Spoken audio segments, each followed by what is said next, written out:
လောစိတ်ဓာတ်တွေကြံတန်းပြီးတော့နှလုံးသားတွေကြံတန်းနေတဲ့အာလဝကဘီလူမင်းနဲ့မြတ်စွာဘုရားရှင်တို့ဆုံတဲ့အချိန်မှာဖြစ်ပေါ်လာတဲ့တရားလေးအာလဝကဘီလူမင်းဆိုရင်တို့တရားနာသိတာတော်တော်များများသိပြီးနေပြီဟုတ်တယ်မလားအာလဝကဘီလူမင်းဖြစ်လာပုံလေးကသူကလက်သမင်အစည်းအဝေးမှာ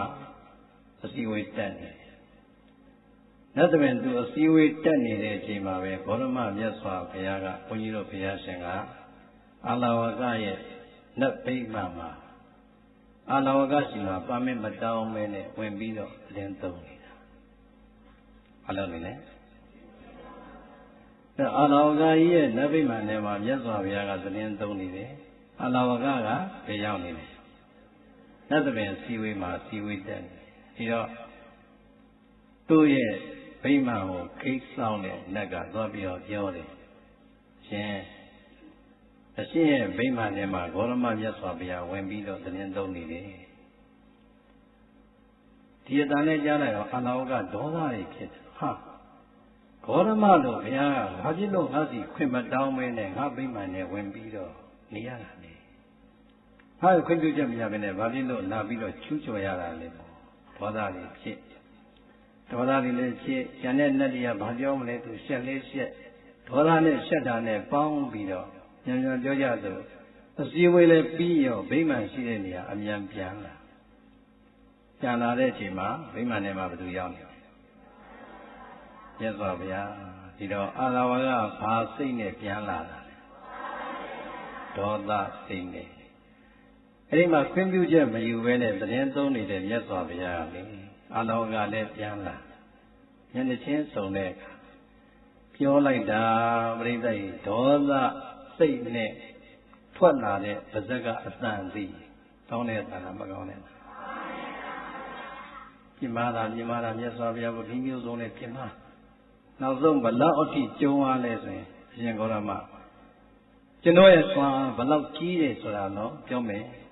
အရှင်ဂေါရမရဲ့ခြေအစုံကိုလေကျွန်တော်လက်အစုံနဲ့မဆွဲပြီးတော့ဟိုးသမုဒ္ဒရာတွေရောက်အောင်ကျွန်တော်ပြစ်နိုင်တယ်နော်ချင်းချောက်စကလုံးအကျမ်းနေနဲ့ပြောလိုက်တာအာလဝကသာတပြေးတပြေးမောသွားတယ်မြတ်စွာဘုရားကပြုံးနေတယ်ဘာဖြစ်မြတ်စွာဘုရားကပြုံးလေအာလဝကဘာဖြစ်လဲဟာငါပြောနေတာကြည်စမ်းခေတ်စကားနဲ့ကြငါအိမ်ထဲနဲ့ကျူးကျော်နေတယ်ငါပြောတာများမခိုးမခတ်မလေးမစားနဲ့အာလဝကခက်နဲ့ဇိုးဇိုးဆက်ဆက်တုံးတာသူဇက်ဇက်တုံးအောင်ဒေါသတွေဖြစ်လေဘုရားကကြည်ပြီးတော့ခေါင်းလေးငိမ့်ဖြစ်မှဖြစ်ရလိမ့်မယ်အဲ့တော့အာလဝကတပြေးတပြေးပြိဿရဲ့ဝစီကံနဲ့သာသူဘုရားကိုပြစ်မှားနေတာကာယကံနဲ့တော့တကယ်မလုံရဲ့ဘူးဘလို့တော့သူကြည်ငါလည်းပြောတဲ့စကားလေးကျမ်းတာကုန်ပြီဂေါရမမျက်နှာကြည့်ရတယ်တစ်ချက်မှအပြုံးမပြတ်ပြိဿရဲ့ကျွတ်ချိန်တန်လာရင်အတွေးမှန်နေဝင်တယ်အာလဝကစဉ်းစားတယ်တလောကလုံးကပြောကြတယ်ဂေါရမမြတ်စွာဘုရားမေတ္တာတော်အနန္တတိကံရဲ့စိတ်တွေအနန္တကရုဏာတော်အနန္တရှိတယ်လို့ပြောကြတဲ့စကားကတော့ဟုတ်များဟုတ်နေမလားဟောဒီတိကံနဲ့စိတ်နဲ့မေတ္တာရဲ့စွမ်းအားဒီဘလို့ကြားနေတဲ့ဒီလိုရဲ့နှလုံးသားတော်မှာခန္ဓာရင်ရှိရတာသူအတူတူကြောင်းတော့ဒါဆိုရင်တလောကလုံးကပြောကြတယ်ဂေါရမမြတ်စွာဘုရားဒီမေတ္တာတော်အနန္တကရုဏာတော်အနန္တမုဒိတာအနန္တဒုက္ခိတာအနန္တချမ်းသာဒုက္ခတွေအနန္တတိကနေအနန္တလို့ပြောတဲ့စကားလုံးကတော့ဟုတ်ပြီချင်းနည်းနည်းလေးအမှတ်ပေးတာပြီးတော့သူပြောတဲ့စကားတွေကိုမြတ်စွာဘုရားကပြုံးနေတဲ့အပြုံးစွမ်းအားဒီဂေါရမမြတ်စွာဘုရားရဲ့အပြုံးကြီးဘယ်သူနှလုံးကိုသွားထိအာလဝကပြိဿရဲ့ဒီတရားမှာသုဒ္ဓမဟောရင်ဒီဟာလေးတစ်ခုတည်းဘုန်းကြီးတို့အတူခိုးဖို့မကောင်းဘူးလောကလူတွေနဲ့ဆက်နွယ်နေရတဲ့လူသားတယောက်အတွက်ကျန်တဲ့လောကရန်ဘလောက်ကျမ်းတယ်ပြောလူပါဇက်နဲ့တွေ့တဲ့လောကရန်လောက်ကျမ်းတာရှိပါမလားချီးမွမ်းတာလည်းပဲပါဇက်ကဲ့ရဲ့တာလည်းဆဲတာလည်းချိုသာသာပြောတာလည်းအမလီပြိဿရဲ့ဟောဒီပါဇက်တစ်ပေါက်ဒီကဘာကြီးကိုဒုက္ခရောက်နေတာအဲ့ဒါပဲ ပြီးတော့ဒီပါဇက်ပေါက်မှာကိုယ်ပါရောမရှိဘူးလားအမလီသူများအရင်မစင်သားနဲ့ကိုယ်ပါဇက်ကရောအဲ့ဒီလိုတခါတဲ့သူများပုံမှာဝစီကံကျမ်းတာတွေလူတာတွေစုံအောင်မပြောခဲ့ဘူးလားကိုပြောတော့အရသာရှိလားမရှိလားလက်ပတ်တော့တပွဲနဲ့ပြီးရလားကိုယ်အပြောခံရတဲ့အခါကျတော့လက်ပြောက်တစ်ချက်လေးပြီးတဲ့အချိန်လေးပြောခံရတော့ခံနိုင်ရှိရလားအောင်ငုံနဲ့သူအဲ့လိုပြောတယ်ဘယ်မလဲအကောင်မှပြန်လာတုတ်တုတ်ဟုတ်လား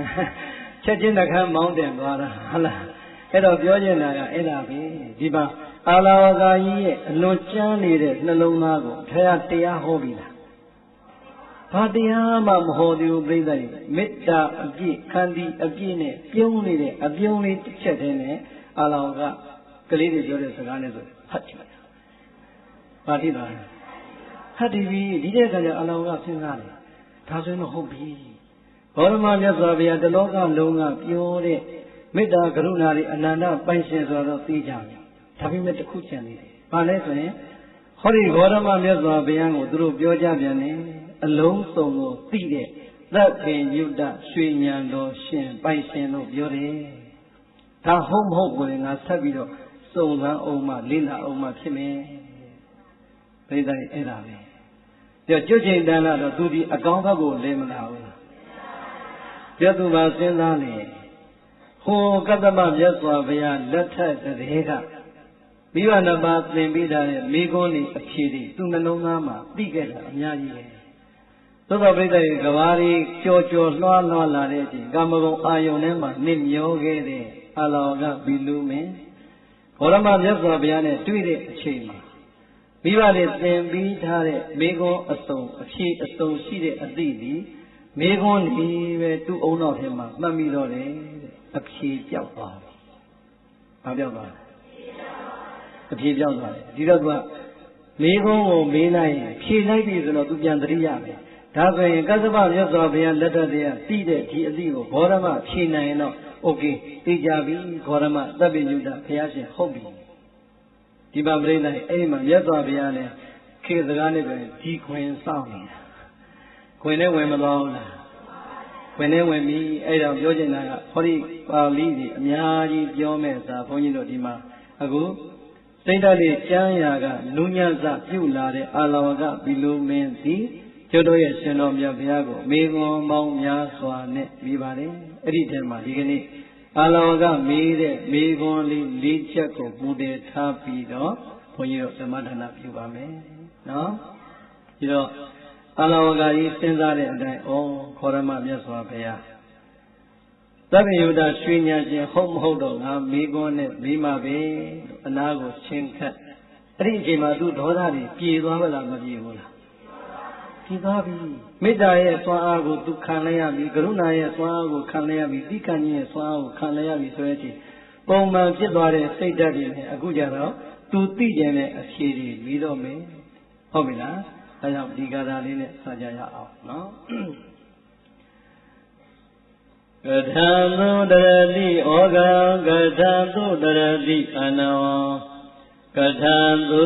ဒုက္ခမေစေတိကထာသုပရိသုသတိ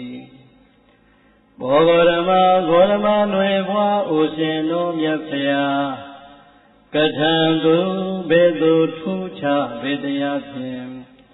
ဩဃံတပိတော်ကိုကျုံနေရပါတဲ့ဩဃလေးပြသန္တရာကြီးကိုတရတိကိုမြောက်အောင်မြင်နိုင်ပါသနည်းဖရာဘောရမဂေါရမနွယ်ဘွားအိုရှင်တော်မြတ်ဖရာကထံသို့ဘေသို့ထူးခြားဘေတရားဖြင့်အနောတပိတော်ကိုကြောက်လာပါတယ်ဆိုတဲ့ဝတ္တုကသုံးပြသမုဒ္ဒရာကြီးကိုတရတိကိုမြောက်အောင်မြင်နိုင်ပါသနည်းဖရာဘောရမဂေါရမနွယ်ဘွားအိုရှင်တော်မြတ်ဖရာကထာသုဘေသူထူးခြားမဲ့တရားဖြင့်ဒုက္ခတပိတော်ကိုကျုံနေရပါတယ်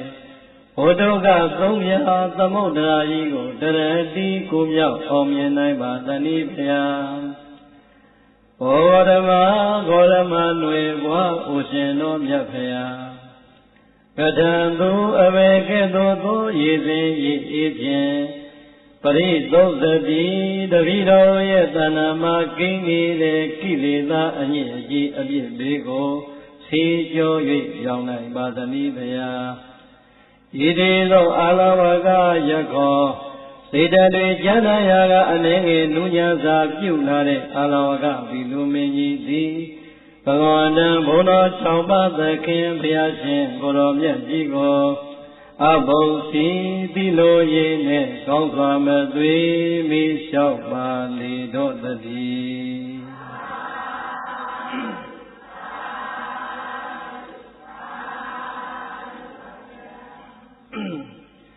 သေဆိုင်ဟောဒီဂါထာလေးကိုမြန်မာလိုတစ်ပတ်ချင်းနဲ့ပြန်ပြီးတော့မှတ်ကြည့်ရအောင်နော်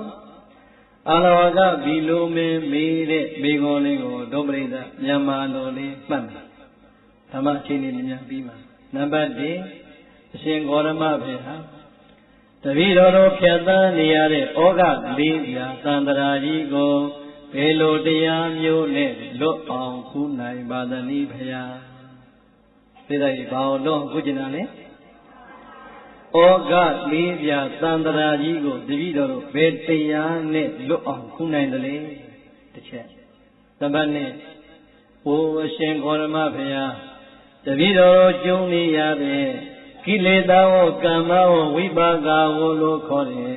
သမုဒ္ဒရာကြီး30နဲ့တူတဲ့ဝတ္ထုခ3ပြာသမုဒ္ဒရာကြီးကိုဘယ်လိုတရားမျိုးနဲ့လွတ်အောင်ကူးနိုင်ပါသနည်းဖရာ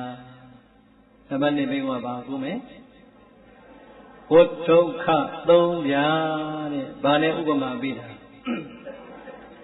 သမုဒ္ဒရာကြီး3စင်းကိုဖြတ်သန်းနေရတယ်လို့ပဲအလွန်ကျေသောနာတဲ့ဝတ္ထုက3ပြာကိုဘာနဲ့ကူးရမလဲဒါတော့ဆိုရပြီနော်နံပါတ်3ဘေးကောကဘောရမနွယ်ဝအိုရှင်တော်မြတ်ဖရာတပည့်တော်တို့သည်လောကီလူဘဝနေကြရတဲ့အချိန်ဓမ္မမို့ရင်တပည့်တော်တို့တတ္တဝါအလုံးကျုံနေရတယ်ကိုယ်ဆင်းရဲဆိုတဲ့ဒုက္ခမျိုးစုံစိတ်ဆင်းရဲဆိုတဲ့ဒုက္ခမျိုးစုံအဖုံဖုံရှိနေပါတယ်တပည့်တော်တို့ကြုံနေရတဲ့အဲ့ဒီဒုက္ခမျိုးစုံအဖုံဖုံကိုရောဘယ်လိုတရားမျိုးနဲ့ကျော်လွှားအောင်မြင်နိုင်ပါသလဲဖရာတပည့်တော်တို့ကြုံနေရတဲ့ဒုက္ခမျိုးစုံကိုရောဘယ်လိုတရားမျိုးနဲ့ကျော်လွှားပြီးတော့အောင်နိုင်မလဲဖရာရပြီနော်ဘယ်နဲ့ကြပြီးသွားပြီနံပါတ်4ကဘိုးအရှင်ဂေါရမ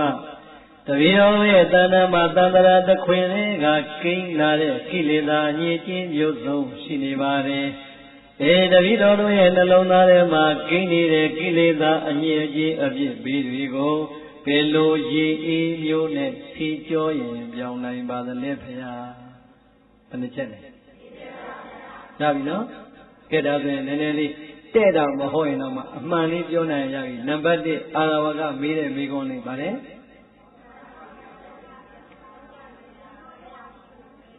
ဟုတ်ပြီစာအုပ်လေးပြန်ကြည့်လိုက်ဩဃလေးပြသန္တရာကိုတပည့်တော်တို့ဘယ်တရားနဲ့ကုမလဲရပြီနော်နံပါတ်2ဘုဒ္ဓက3ပြသမုဒ္ဒရာကြီးကိုဘယ်တရားနဲ့ကုမလဲနံပါတ်3ကတပည့်တော်တို့ကြုံနေရတဲ့ဒုက္ခမျိုးစုံကိုဘယ်တရားနဲ့ကြုံမလဲနံပါတ်4ကတပည့်တော်တဏ္ဍာမှာကိန်းနေတဲ့ကိလေသာမျိုးစုံကိုဘယ်လိုရည်အေးနဲ့သိရင်ပြောင်းမလဲကဲဘယ်သူလေးတာလဲပရိသတ်ဘလူလားလူလားဟုတ်ပဲဒီလူကရှော့မလို့နဲ့မေးတဲ့မေးခွန်းကခပ်ပေါ်ပေါ်ပါလားကဲဒါဆိုပြိဿရေဒါဆိုဘီလူမေးတဲ့မေးခွန်းလေးပြန်စဉ်းစားလိုက်တော့အားလုံးကျွတ်တို့တရားနာပြိဿတိရောအခုများမြတ်စွာဘုရားနဲ့ကြုံမယ်ဆိုရင်မေးတဲ့မေးခွန်းလားမမေးတဲ့မေးခွန်းဟောဘာဖြစ်လို့လဲနံပါတ်1ဩဃလေးပြသန္တရာတဲ့ဒုတိယနာပြိဿကြောက်သလားကြိုက်တာကြောက်တယ်ဒီကောင်ကြောက်တာဩဃလေးပြဘာဖြစ်လို့ကြောက်တာဟမ်ကြောက်တယ်နော်ကဲကြောက်တာတော့ဒီဩဃလေးပြကိုအရင်ပြောပါဦးကြောက်တယ်တော့ဩဃလေးပြကဲဩဃလေးပါးကိုအရင်ပြောပါဦးကြောက်တဲ့ဩဃဟာတော့တာဟောမှာဩကဲကာမဂုဏ်အာယုန်နေတဲ့မှာတဝဲလေလေနဲ့ကျင်လေနေရတဲ့ဝဲဩဃ ရိသတ်မျောများမျောနေပူသလားအေးသလားတနေ့မျက်စိနားနှာလျှာကိုယ်စိတ်ဓဝရ6ပါးကဝင်လာတဲ့ကာမဂုဏ်အာယုန်တွေထဲမှာမျက်စိတစ်ခုလေးနဲ့ကိုတော်တော်မပင်ပန်းဘူးလားဟောနားများပေါင်းလိုက်ရင်သက်သာပါလားဟောဒီတော့မျက်စိကနှိမ့်ဆက်လိုက်တာမြင်လိုက်တဲ့အကောင်းလေးတွေအလှလေးတွေဆိုရင်မကြည့်ကြမလိုချင်တဲ့လူပါလားဟောဒါဆိုကြည့်ကြလိုချင်တော့ကြည့်တဲ့အတိုင်းလိုချင်တဲ့အတိုင်းကိုရလားဟောကဲအဲ့ကြတော့ပင်မလားမပင်မလားမလိုချင်တာမရတဲ့အခါကျစိတ်ကညင်ညင်နေရလားဘာဖြစ်လဲဟမ်စိတ်ကညင်ညင်မလို့ခါတယ်ရောက်ငပိနဲ့တို့ထားတယ်ဟုတ်လားဆွေခုံမလီထုံးမြောင်အဲ့လိုကောင်းဘယ်လိုဘုံမြောင်လိုဘယ်လိုပြောမလဲခိုင်းရေဆုံးရောနားရောပါဇက်ရောခိုင်းပူမနေဘူးလားအေးအဲ့ဒါကြောင့်ပြောချင်တာကကာမောကတခုသေးနဲ့ပဲဘလောက်ပင်ပန်းနေဆိုတော့ကိုယ်တိုင်မသိဘူးလားဒီတော့အာလောကမေးတာအဲ့ဒါပဲတပည့်တော်တို့ဒီကာမောကဆိုတဲ့ဩဃ၄ပြားထဲမှာအရင်ဆုံးဩဃကြီးကိုလည်းဖြတ်သန်းလို့နေရပါတယ်ဘောဃဆိုတဲ့ဩဃပင်လေကြီးကိုလည်းဖြတ်သန်းလို့နေရပါတယ်ဒိဋ္ဌောကဆိုတဲ့ဩဃကြီးကိုလည်းဖြတ်သန်းလို့နေရပါတယ်အဝိဇ္ဇာပိတ်ဖုံးနေတဲ့အဝိဇ္ဇောကဩဃကြီးကိုလည်းဖြတ်သန်းလို့နေရပါတယ်အဲ့ဒီဩဃ၄ပြားသံဃာရဲ့ဒီဘက်ကန်းကနေကူးသွားရင်ဒီဩဃ၄ပြားကုံရသည်ဘာပဲရှိတော့နိဗ္ဗာန်ဒီတော့ဒုပရိသဒီမိကုန်းမမေးလို့ပဲရမယ်ဒုပရိသကသွားကျင်တာပဲလေထင်တယ်စဉ်းတော်စဉ်းစားဒီလူတွေကနိဗ္ဗာန်သွားကျင်တာလားမသွားကျင်တာမပြောစဉ်းစားရင်မေးရတာတကယ်နိဗ္ဗာန်သွားကျင်တာလားဟိုစဉ်းစားအောင်တော့အပံပြောတော့တကယ်သွားကျင်တာလားခဲ့တာဆိုမြင်မြန်သွားကျင်တာလားဖြည်းဖြည်းသွားကျင်တာလားမြင်မြန်ကိုသွားကျင်တာကြံစဉ်းစားအောင်နော်ကြံစဉ်းစားအောင်နော်ဒီထဲမှာစင်ကယ်တွေလည်းပါမယ်တပယ်တွေလည်းပါမယ်စင်ကယ်တွေကတော့ပြဿနာမျိုးတပယ်တွေကအိမ်ရောက်ရင်ပြန်မေးစဉ်းစားအောင်မနေ့ကကျမှအဖြေပေးဒီနေ့အကုန်မပြောနဲ့အိမ်ရောက်သွားရင်တရားပွဲအခု9နာရီခွဲ10နာရီမိဘသိမေးလိုက်မယ်အိမ်ရောက်ရင်ပြန်မေးဒကာကြီးတော့လာအောင်ဘုန်းကြီးကပြောတယ်နိဗ္ဗာန်ကိုမြန်မြန်သွားကြတယ်ကျုပ်ကတော့မြန်မြန်သွားမယ်လို့ပြောလိုက်ပြီးမနေ့ကစည်ရင်ပေးရမယ်ဆိုရင်တော့ဘလို့သဘောရတော့လို့မင်းကြီးအဲ့ဒါကမကြီးဒကာကြီးကဘာပြန်ပြောမယ်ထင်တယ်ညောဥဒ္ဒရာထုံကုမ္ပဏီကဓမ္မဘုရားသူနဲ့ကိုမင်းထွေးဘယ်မလို့တော့တတ်ဘူးကဲတူတူလေးမေးကြည့်တာမဟုတ်ဟမ်ခင်ဗျာနိဗ္ဗာန်ကိုမြန်မြန်သွားရင်တော့ဖြည်းဖြည်းသွားရင်တော့ကိုမင်းလေးမြန်မြန်သွားရင်လေကဲဓမ္မကြီးပါမစ်အခုပေးမှာပေးပါလေအေးပေါ့အဲ့ဒါပဲအထင်ကြီးတယောက်နဲ့တယောက်မကြီးနဲ့အေးရောက်လို့ဒကာကြီးတွေခင်ဗျားတို့ပြန်တိုင်မယ်နဲ့လေခွန်ကြီးရတယ်ဘယ်ဘုန်းကြီးလဲမျက်စိပါဘုန်းကြီးမနေ့ကဘာလို့ဘာပြောမြန်မြန်ခေါ်ခိုင်းမလို့အဲ့တော့မြန်မြန်ထဲမှာနော်အထင်ကြီးပြီးတော့သွားတိုင်မြန်မြန်လုံးမနေနဲ့ကိုယ့်အကူတော့မနေကျုပ်ကသွားခြင်းနဲ့အဲ့တည်းမှာဟိုကနေဟာမြန်မြန်လိုက်တော့မိဘကြီးကောင်းတာပေါ့နိဗ္ဗာန်ဘွားမြန်မြန်သွားဆိုလို့ချင်းအဲ့တည်းမှာခရင်ဘွားဆင်းရမလို့ကလေးတိုင်းဘွားဆိုတော့တကယ်ပြောလာကျုပ်ကတော့တကယ်သွားမှတော့ကလေးတွေကြောင့်တော့ကြောင်မဟုတ်ဘူးအဲ့တည်းမှာကလေးပြန်လွှဲချတယ်ဟုတ်လားပုတ်ဒီပုတ်တွေလုံးနေရမယ်ဟုတ်လားအေးအဲ့ဒါပဲဘုန်းကြီးတို့လည်းဘာပဲပြောဘုရားဘာသာမှန်လို့ချင်းဟေ့တို့ရဲ့ပန်းနိုင်ဘာလဲပြောရင်ဘာပြောလဲရင်းရင်းလေးမှလျှော့ဖို့အစီအစဉ်ပါသလား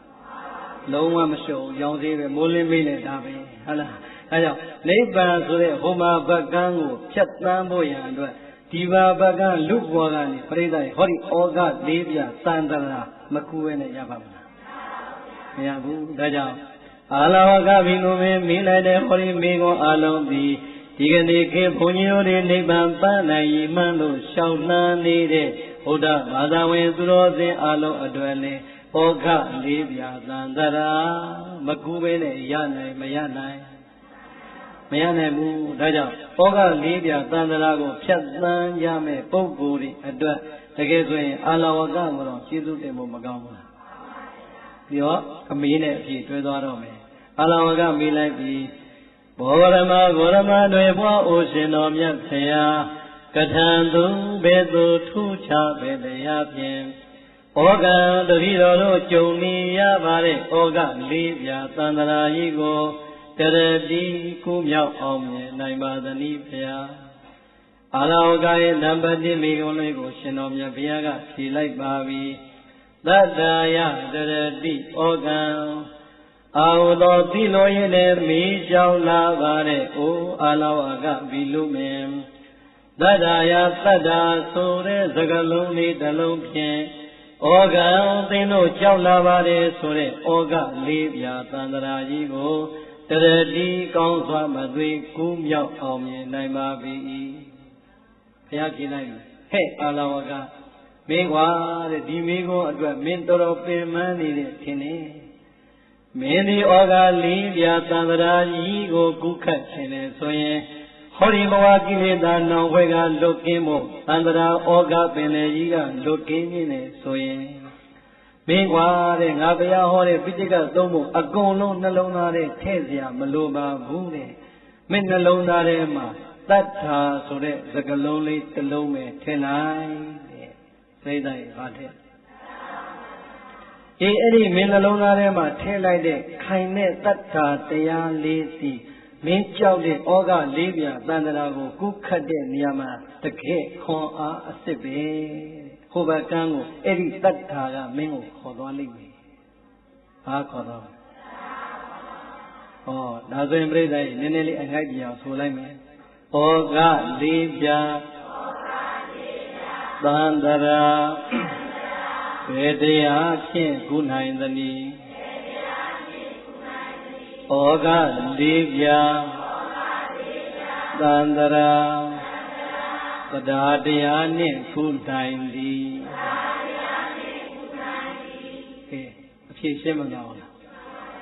အာလုံးတို့တရားနာပရိသတ်တွေအာလဝကဘီလူမင်းကစားပြီးဒီကနေ့ဩဃလေးပြာရဲ့ဘုဗကံရောက်ခြင်းနဲ့လူနတ်ဗျမ္မာတတ္တဝါမှန်သမျှပရိသတ်ရဲ့ဘာတရားနဲ့ကုမယ်ဒီတော့တရားတရားနေ့ကဆိုဘုရားကြီးဟောသွားပြီဆိုတော့ကျုပ်အကျေကြီးပြောကြမလို့တော့ဘူးဘာတရားနဲ့ကုမယ်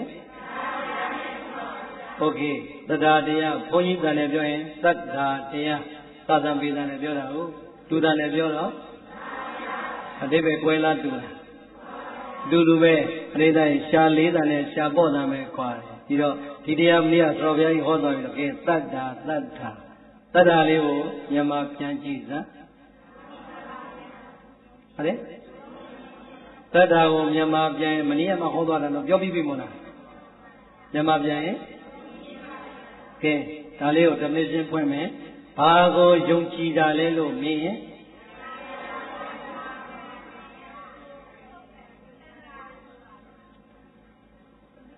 အဲ့တိုင်းနဲ့မပြောဘူးမနည်းရမှာဟောတာနော်ဘာကိုယုံကြည်တာလဲလို့မေးရင်အဲ့လိုလို့လေဘုရားကိုယုံကြည်တာတတ္ထာတရားကိုယုံကြည်တာတတ္ထာသံဃာတော်မြတ်တို့ရဲ့ဂုဏ်ကိုယုံကြည်တာတတ္ထာငါပြုလိုက်တဲ့ဟောဒီကုသိုလ်ကံမှန်သမျှသည်ပြုလို့မကြည့်လားငါပြုလိုက်တဲ့ဒါနကောင်းမှုကံသည်ငါကျင့်သုံးလိုက်တဲ့သီလကောင်းမှုကံသည်ငါရှုမှတ်ပွားများလိုက်တဲ့ဘာဝနာကောင်းမှုကံသည်ငါရဲ့ဒီဘဝနဲ့ဘဝတန်ត្រာခရီးမှာကောင်းကျိုးကိုပြန်ပြီးတော့ပေးမှလို့ယုံကြည်တာတတ်တာကံဆိုတဲ့အလုံးနဲ့ကံရဲ့အကျိုးဆိုတဲ့အလုံးရဲ့တန်ဖိုးကိုယုံကြည်တာဒီပါလဲတတ်တာယန္တာပြသုံးပါးကိုယုံကြည်ုံနဲ့ပြည့်စုံမလားဒါကြောင့်ဘာကိုယုံကြည်တာလဲလို့မင်းဘုရားတရားသံဃာယန္တာမြတ်သုံးပါးရဲ့ခုံကျေးဇူးနဲ့ကံရဲ့အကျိုးကိုပြက်ပြက်သားသားယုံကြည်ထားတာကိုဘာခေါ်တတ္တာဒီတော်ပြိဿရဲ့ကဲအဲ့ဒီတတ္တာဆိုတဲ့စကားလုံးလေးကိုတို့တရားနာပြိဿနားထဲမှာယင်မနေဘူးလား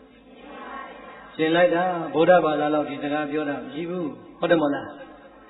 ညများလူတဲ့စကားတွေဆိုရင်ဘာပြောလက်ကလေးမခံဘူးလားနှခမ်းလေးဦးလေးနော်သူလူနိုင်တဲ့တောင်နော်တရားတရားလေးကောင်းလိုက်တယ်နှခမ်းလေးရှစ်တုံးနောက်ဆုံးနဲ့တချို့ကအာမရတော့လူနိုင်တဲ့တိုက်လေးပါမခံဘူးလားကဲပြိဿအဲ့အမူအရာလေးပဲအလူခံလို့မရတဲ့လူတွေတွေ့ရင်ဘာပြန်ပြောဘာပြောလဲအဲ့ကြောင့်နှခမ်းရှစ်တုံးနောက်တော့သေးလားဒီကားပါကိုပြောငွေတော့တော်တော်မလူနိုင်တရားတရားလဲလိုက်တာဆိုရင်ဒီနှခမ်းနဲ့ပဲဟိုဘက်ဒီဘက်ကားပြီးမပြောဘူးအမလီအဲ့ကျတော့လက်ကမခါဘူးငါတော့ဆန္ဒပါတယ်တချင်ပြီးတော့လူမသွားဘူးနော်မပြောဘူးလား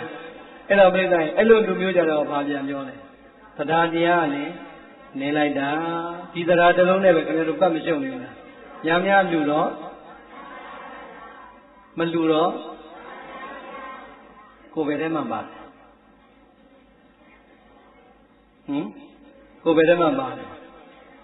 ပြီးတော့မယ်နော်အခုကြောင်းအတွက်ဘယ်လောက်လူပြီးပြီအဲ့ဒါကိုရိုမီနီတရားလားကိုရိုနေဘာဆိုင်လို့ဟမ်အဲ့ဒါပဲလေပြောချင်တာအဲ့ဒါပဲဟုတ်လားတရားတရားအားကောင်းနေတဲ့မှာပါလားအားနေတဲ့မှာပါလားဆိုတော့ဘာပြောလဲစိုက်ရင်တပ်လိုက်ပြုံးမပြမပြောကိုမပြောဘူးဟုတ်လားဘာဖြစ်လို့လဲမှားလိုက်တော့မှတ်ထားဘုရားတခါကြီးတယောက်သူကကစီရနဲ့နေတယ်အနည်းကလည်းခံရတယ်ကစီနေပြီးတော့ကဲအနိစ္စကြီးကောင်းလာတယ်ပြောတယ်ခေါ်စမ်းကောနှိပ်တကယ်လည်းအရမပါကောင်းလိုက်တာအချိုးလေးတကယ်ပြေးတာပဲဒီလောက်ကောင်းရင်တော့တောင်းတော့မယ်ထင်တယ်ဟောအနိစ္စကြတော့ဗါတဲ့လေကောင်းလိုက်တာတဲ့ပေးရတော့မယ်ဆိုတော့ဒီလောက်ကောင်းရင်တော့တောင်းတော့မယ်ထင်တယ်ငါဘယ်လိုလုပ်ရင်ကောင်းမလဲငါဈေးလေးကျူမပြောထားမိဘူးအဲ့ဒါတခါကြီးကမေးတယ်ဟုတ်လားအောက်ကနေအဖိုးအနိစ္စကြီးခါတဲ့အဖိုးနဲ့ဘယ်လောက်ရလဲအဖိုးအနိစ္စတခါကြီးကလည်းပါတယ်ငါတို့ရဲ့ပုံသေးပဲရှိမလဲကွာလူလိမ္မာတွေကြတော့လေ3000လောက်ပြီးတယ်လူမိုက်တွေကြတော့လေကွာငါဟာ2000 1000လောက်လည်းပဲပြီးတာဒုက္ခပဲကတိရလည်းနေပြီးရမှာကြောက်လို့မိကမှာဟောလူလိမ္မာတွေကြောက်လဲ3000လောက်ပြီးတာပါလူမိုက်တွေကြောက်လဲ1000လောက်ပဲပြီးတာပါဆိုသူကဒုက္ခရောက်တယ်ဒုက္ခပဲလိမ္မာတဲ့ထဲမိုင်းလဲပါရင်လဲငါ3000ပြီးရတော့မယ်မိုက်တဲ့ထဲ1000ပဲပြီးရင်ငါလူမိုက်ထဲမှာထည့်တော့ပြောတော့မှာပြောအဒီကတိတွေတော့ဘလောက်ပါလဲပြီးနေပြီးတော့ဗာကျွန်တော်တော့ရဘယ်ထဲမှမထဲပါနဲ့ပြော2000ယူသွားဟုတ်လားတော့ဗာပြောလဲမိုက်တဲ့ထဲပါသေးတယ်လိမ္မာတဲ့ထဲရောတိုးတိုးလေးကပ်တယ်အဖိုင်ကျွန်တော်တော့ဘယ်ထဲမှမထဲရော2000တော့ယူသွားပါလားအခုလည်းအဲ့လိုပြောပေါ့ဒီပြီးတော့ဗျာကောင်းတဲ့ထဲလည်းမပါသေးပါဘူးမကောင်းတဲ့ထဲမှာဒီတော့ပါတဲ့ငကလေးတော့ချွတ်သူမှာပေါ့ဗျာဒါလည်းရပါလေဟောဥက္ကိမေပြုံးနေမှာလားအဲ့တော့ပြောနေတာပြိဿကြီးအဲ့ဒါပဲတတ္တာဒီစကလုံးတစ်လုံးนี่ဘယ်ဆရာတော်ဘလောက်ပဲဟောတဲ့ပြောပြည့်စုံနိုင်ရလားမပြည့်စုံဘူးဒီတော့ဒုတိယနာပြိဿဩဃ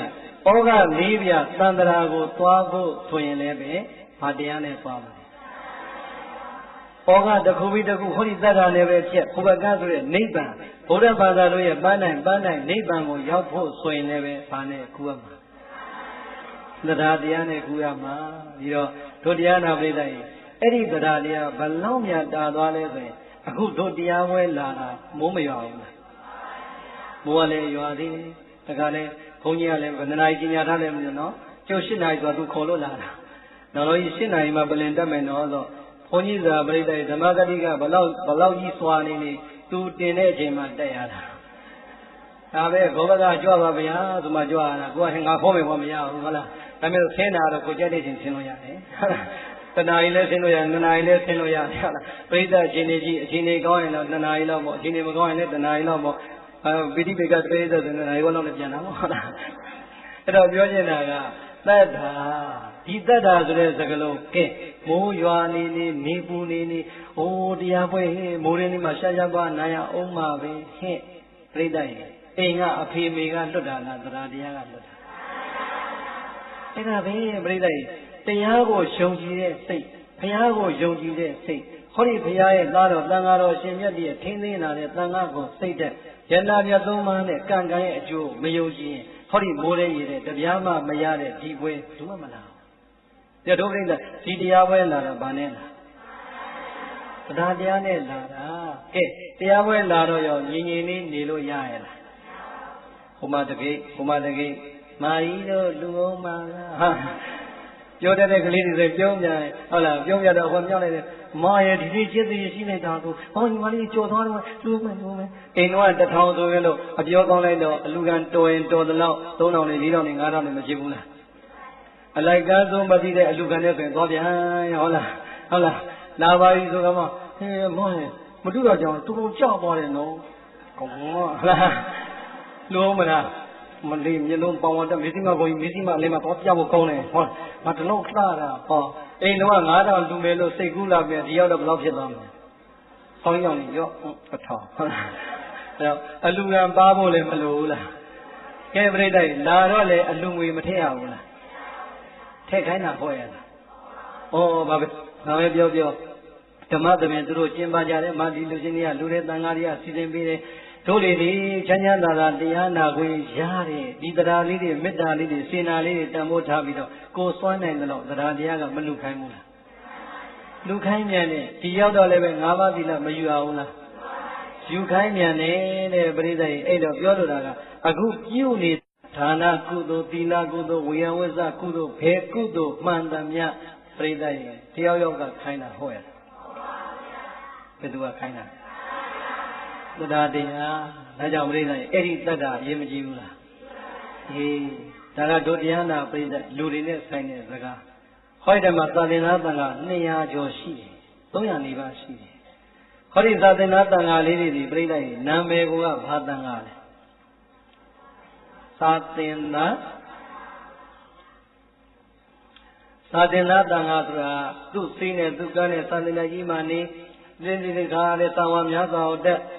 နှစ်ကုန်တဲ့အခါမှာနိုင်ငံတော်ကျင်းပတဲ့သံမေဝဲတွေမြို့နယ်သံမေဝဲတွေဖြည့်တနစ်အောင်မှသူတို့ရဲ့မှတ်တိုင်လေးတစ်ခုနဲ့နောက်တန်းတက်ဒီလိုစိနဲ့ကံနဲ့နေရတဲ့နေရာ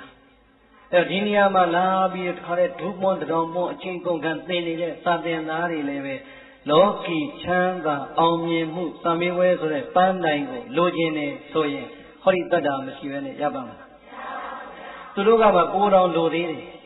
လောကီချမ်းသာရှာရတာကမှပြန်သေးတယ်လောကုတ္တရာချမ်းသာဖရာဟောတရားရောတန်ခါရောဆရာသမားရောအကုန်ယုံနောက်ဆုံးကိုစာတွေကိုအုံနောက်ထင်းကိုဘိုင်ခတ်ထည့်ပြီးကို confidence ဖြစ်ဖို့သိလို့တယ်လာခဲ့ကြိုက်တဲ့မိကုန်းလားငါအောင်ရမယ်ဆိုရင်ကို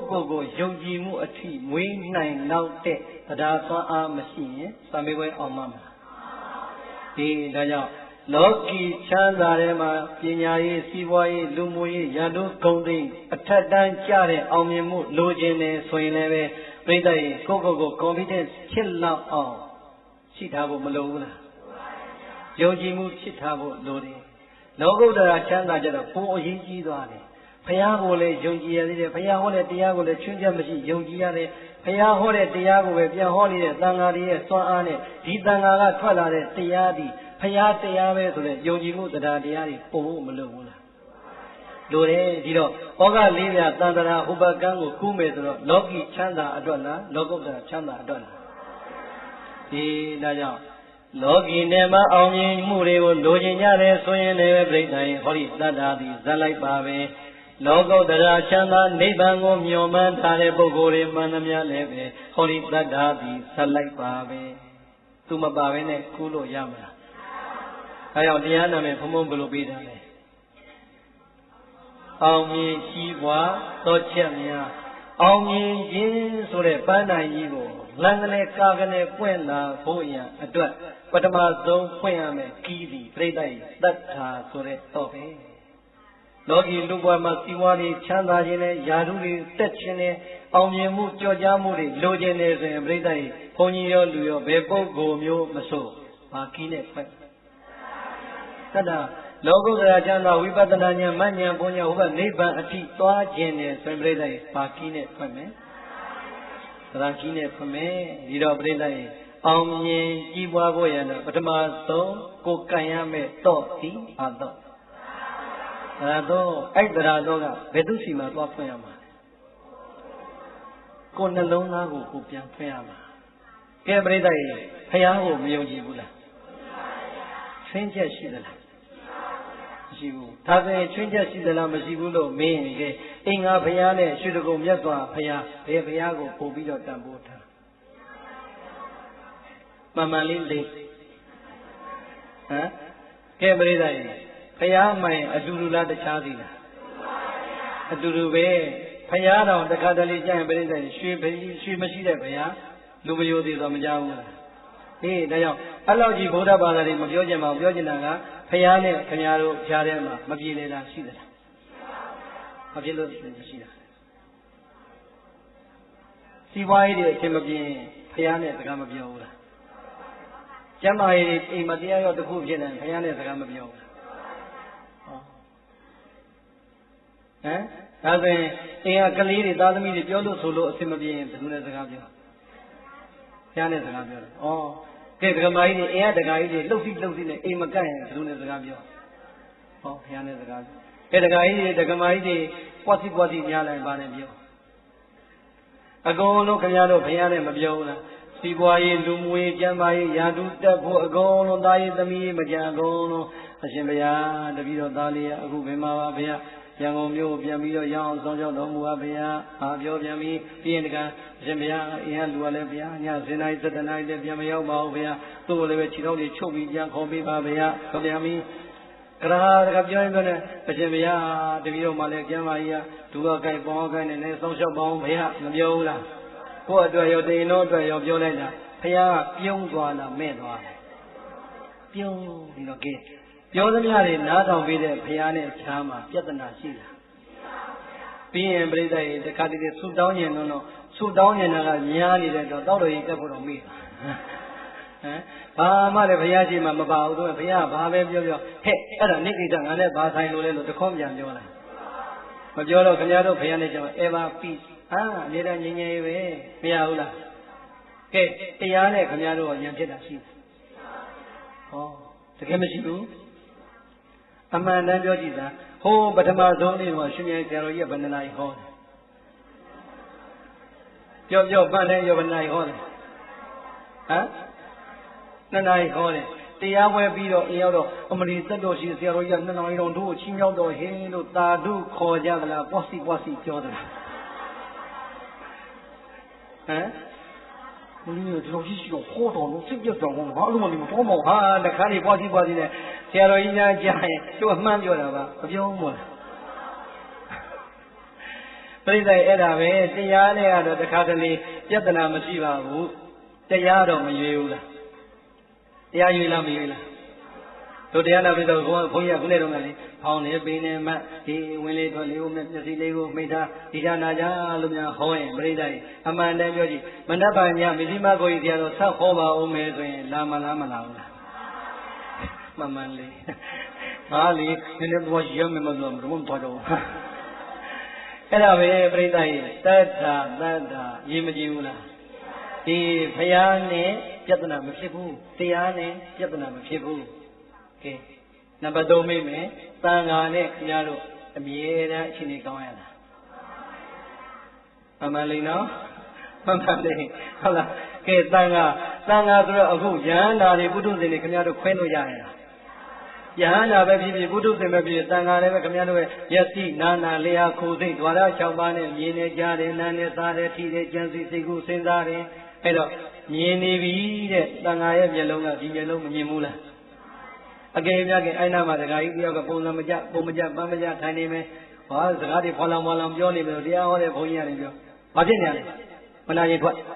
ဘာမှတရားဝဲဘာမှမပြောလိုက်ကြည့်ပါလားကဲတရားနာပရိသတ်ခင်ဗျားတို့စိတ်ထဲမှာဘုန်းကြီးကတရားကိုမလေးစားရင်စိတ်ဆိုးတယ်လို့ပြောမလားသူတော့မပြောဘူးလေဘာကြီးလဲ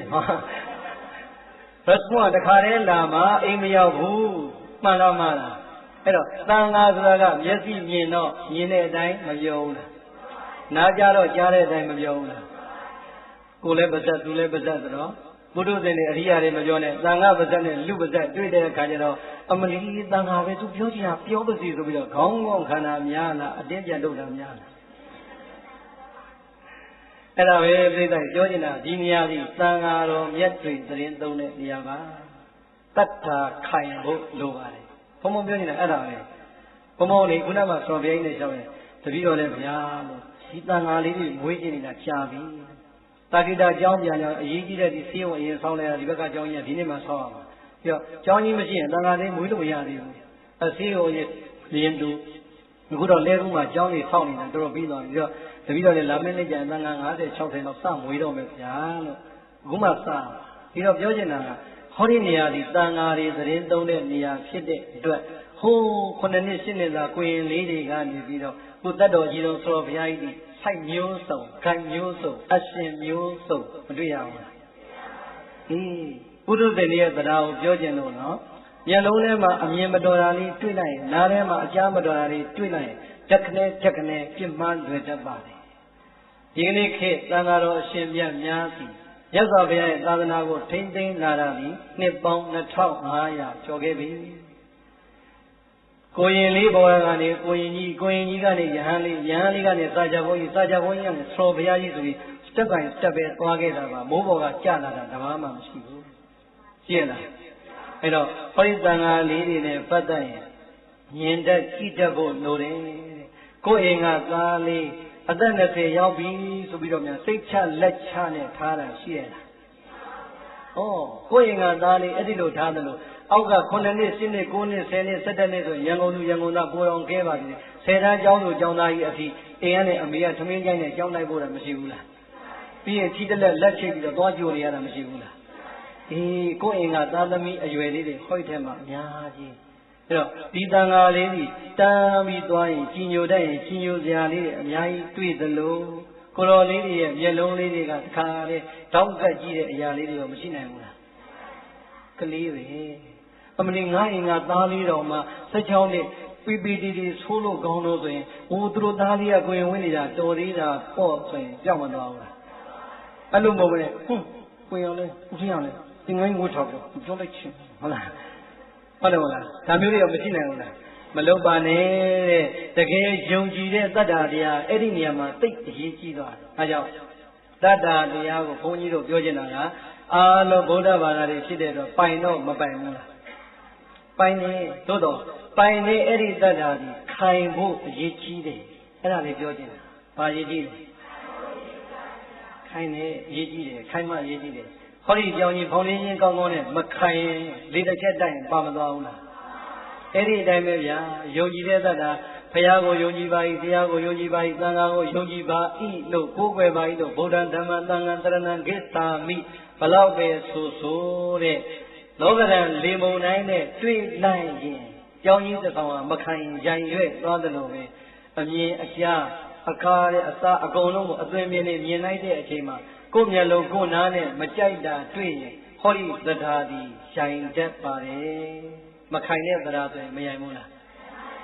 အကောင်းလေးနဲ့နှလုံးသွင်းရင်မပိုင်တဲ့သဒ္ဓါဟုတ်သေးရဲ့လားပိုင်နေခိုင်မယ်ခိုင်ဖို့မလိုဘူးလားခိုင်ဖို့သိရကြီးတယ်ဒါကြောင့်ဟောဒီသဒ္ဓါတွေဘာကြောင့်နိဗ္ဗာန်အထိသွားဖို့သူနဲ့သတ်လိုက်အဖြစ်ခေါ်သွားရမှာလဲဆိုရင်နိဗ္ဗာန်အထိပို့မဲ့ဟောဒီသဒ္ဓါရဲ့အဓိပ္ပာယ်မှာဘုရားတရားသံဃာဉာဏ်နာမြတ်၃ပါးနဲ့ကံတန်ရဲ့အကျိုးကုသိုလ်နဲ့ကုသိုလ်ရဲ့စွမ်းအားကိုယုံကြည်တဲ့သတ္တ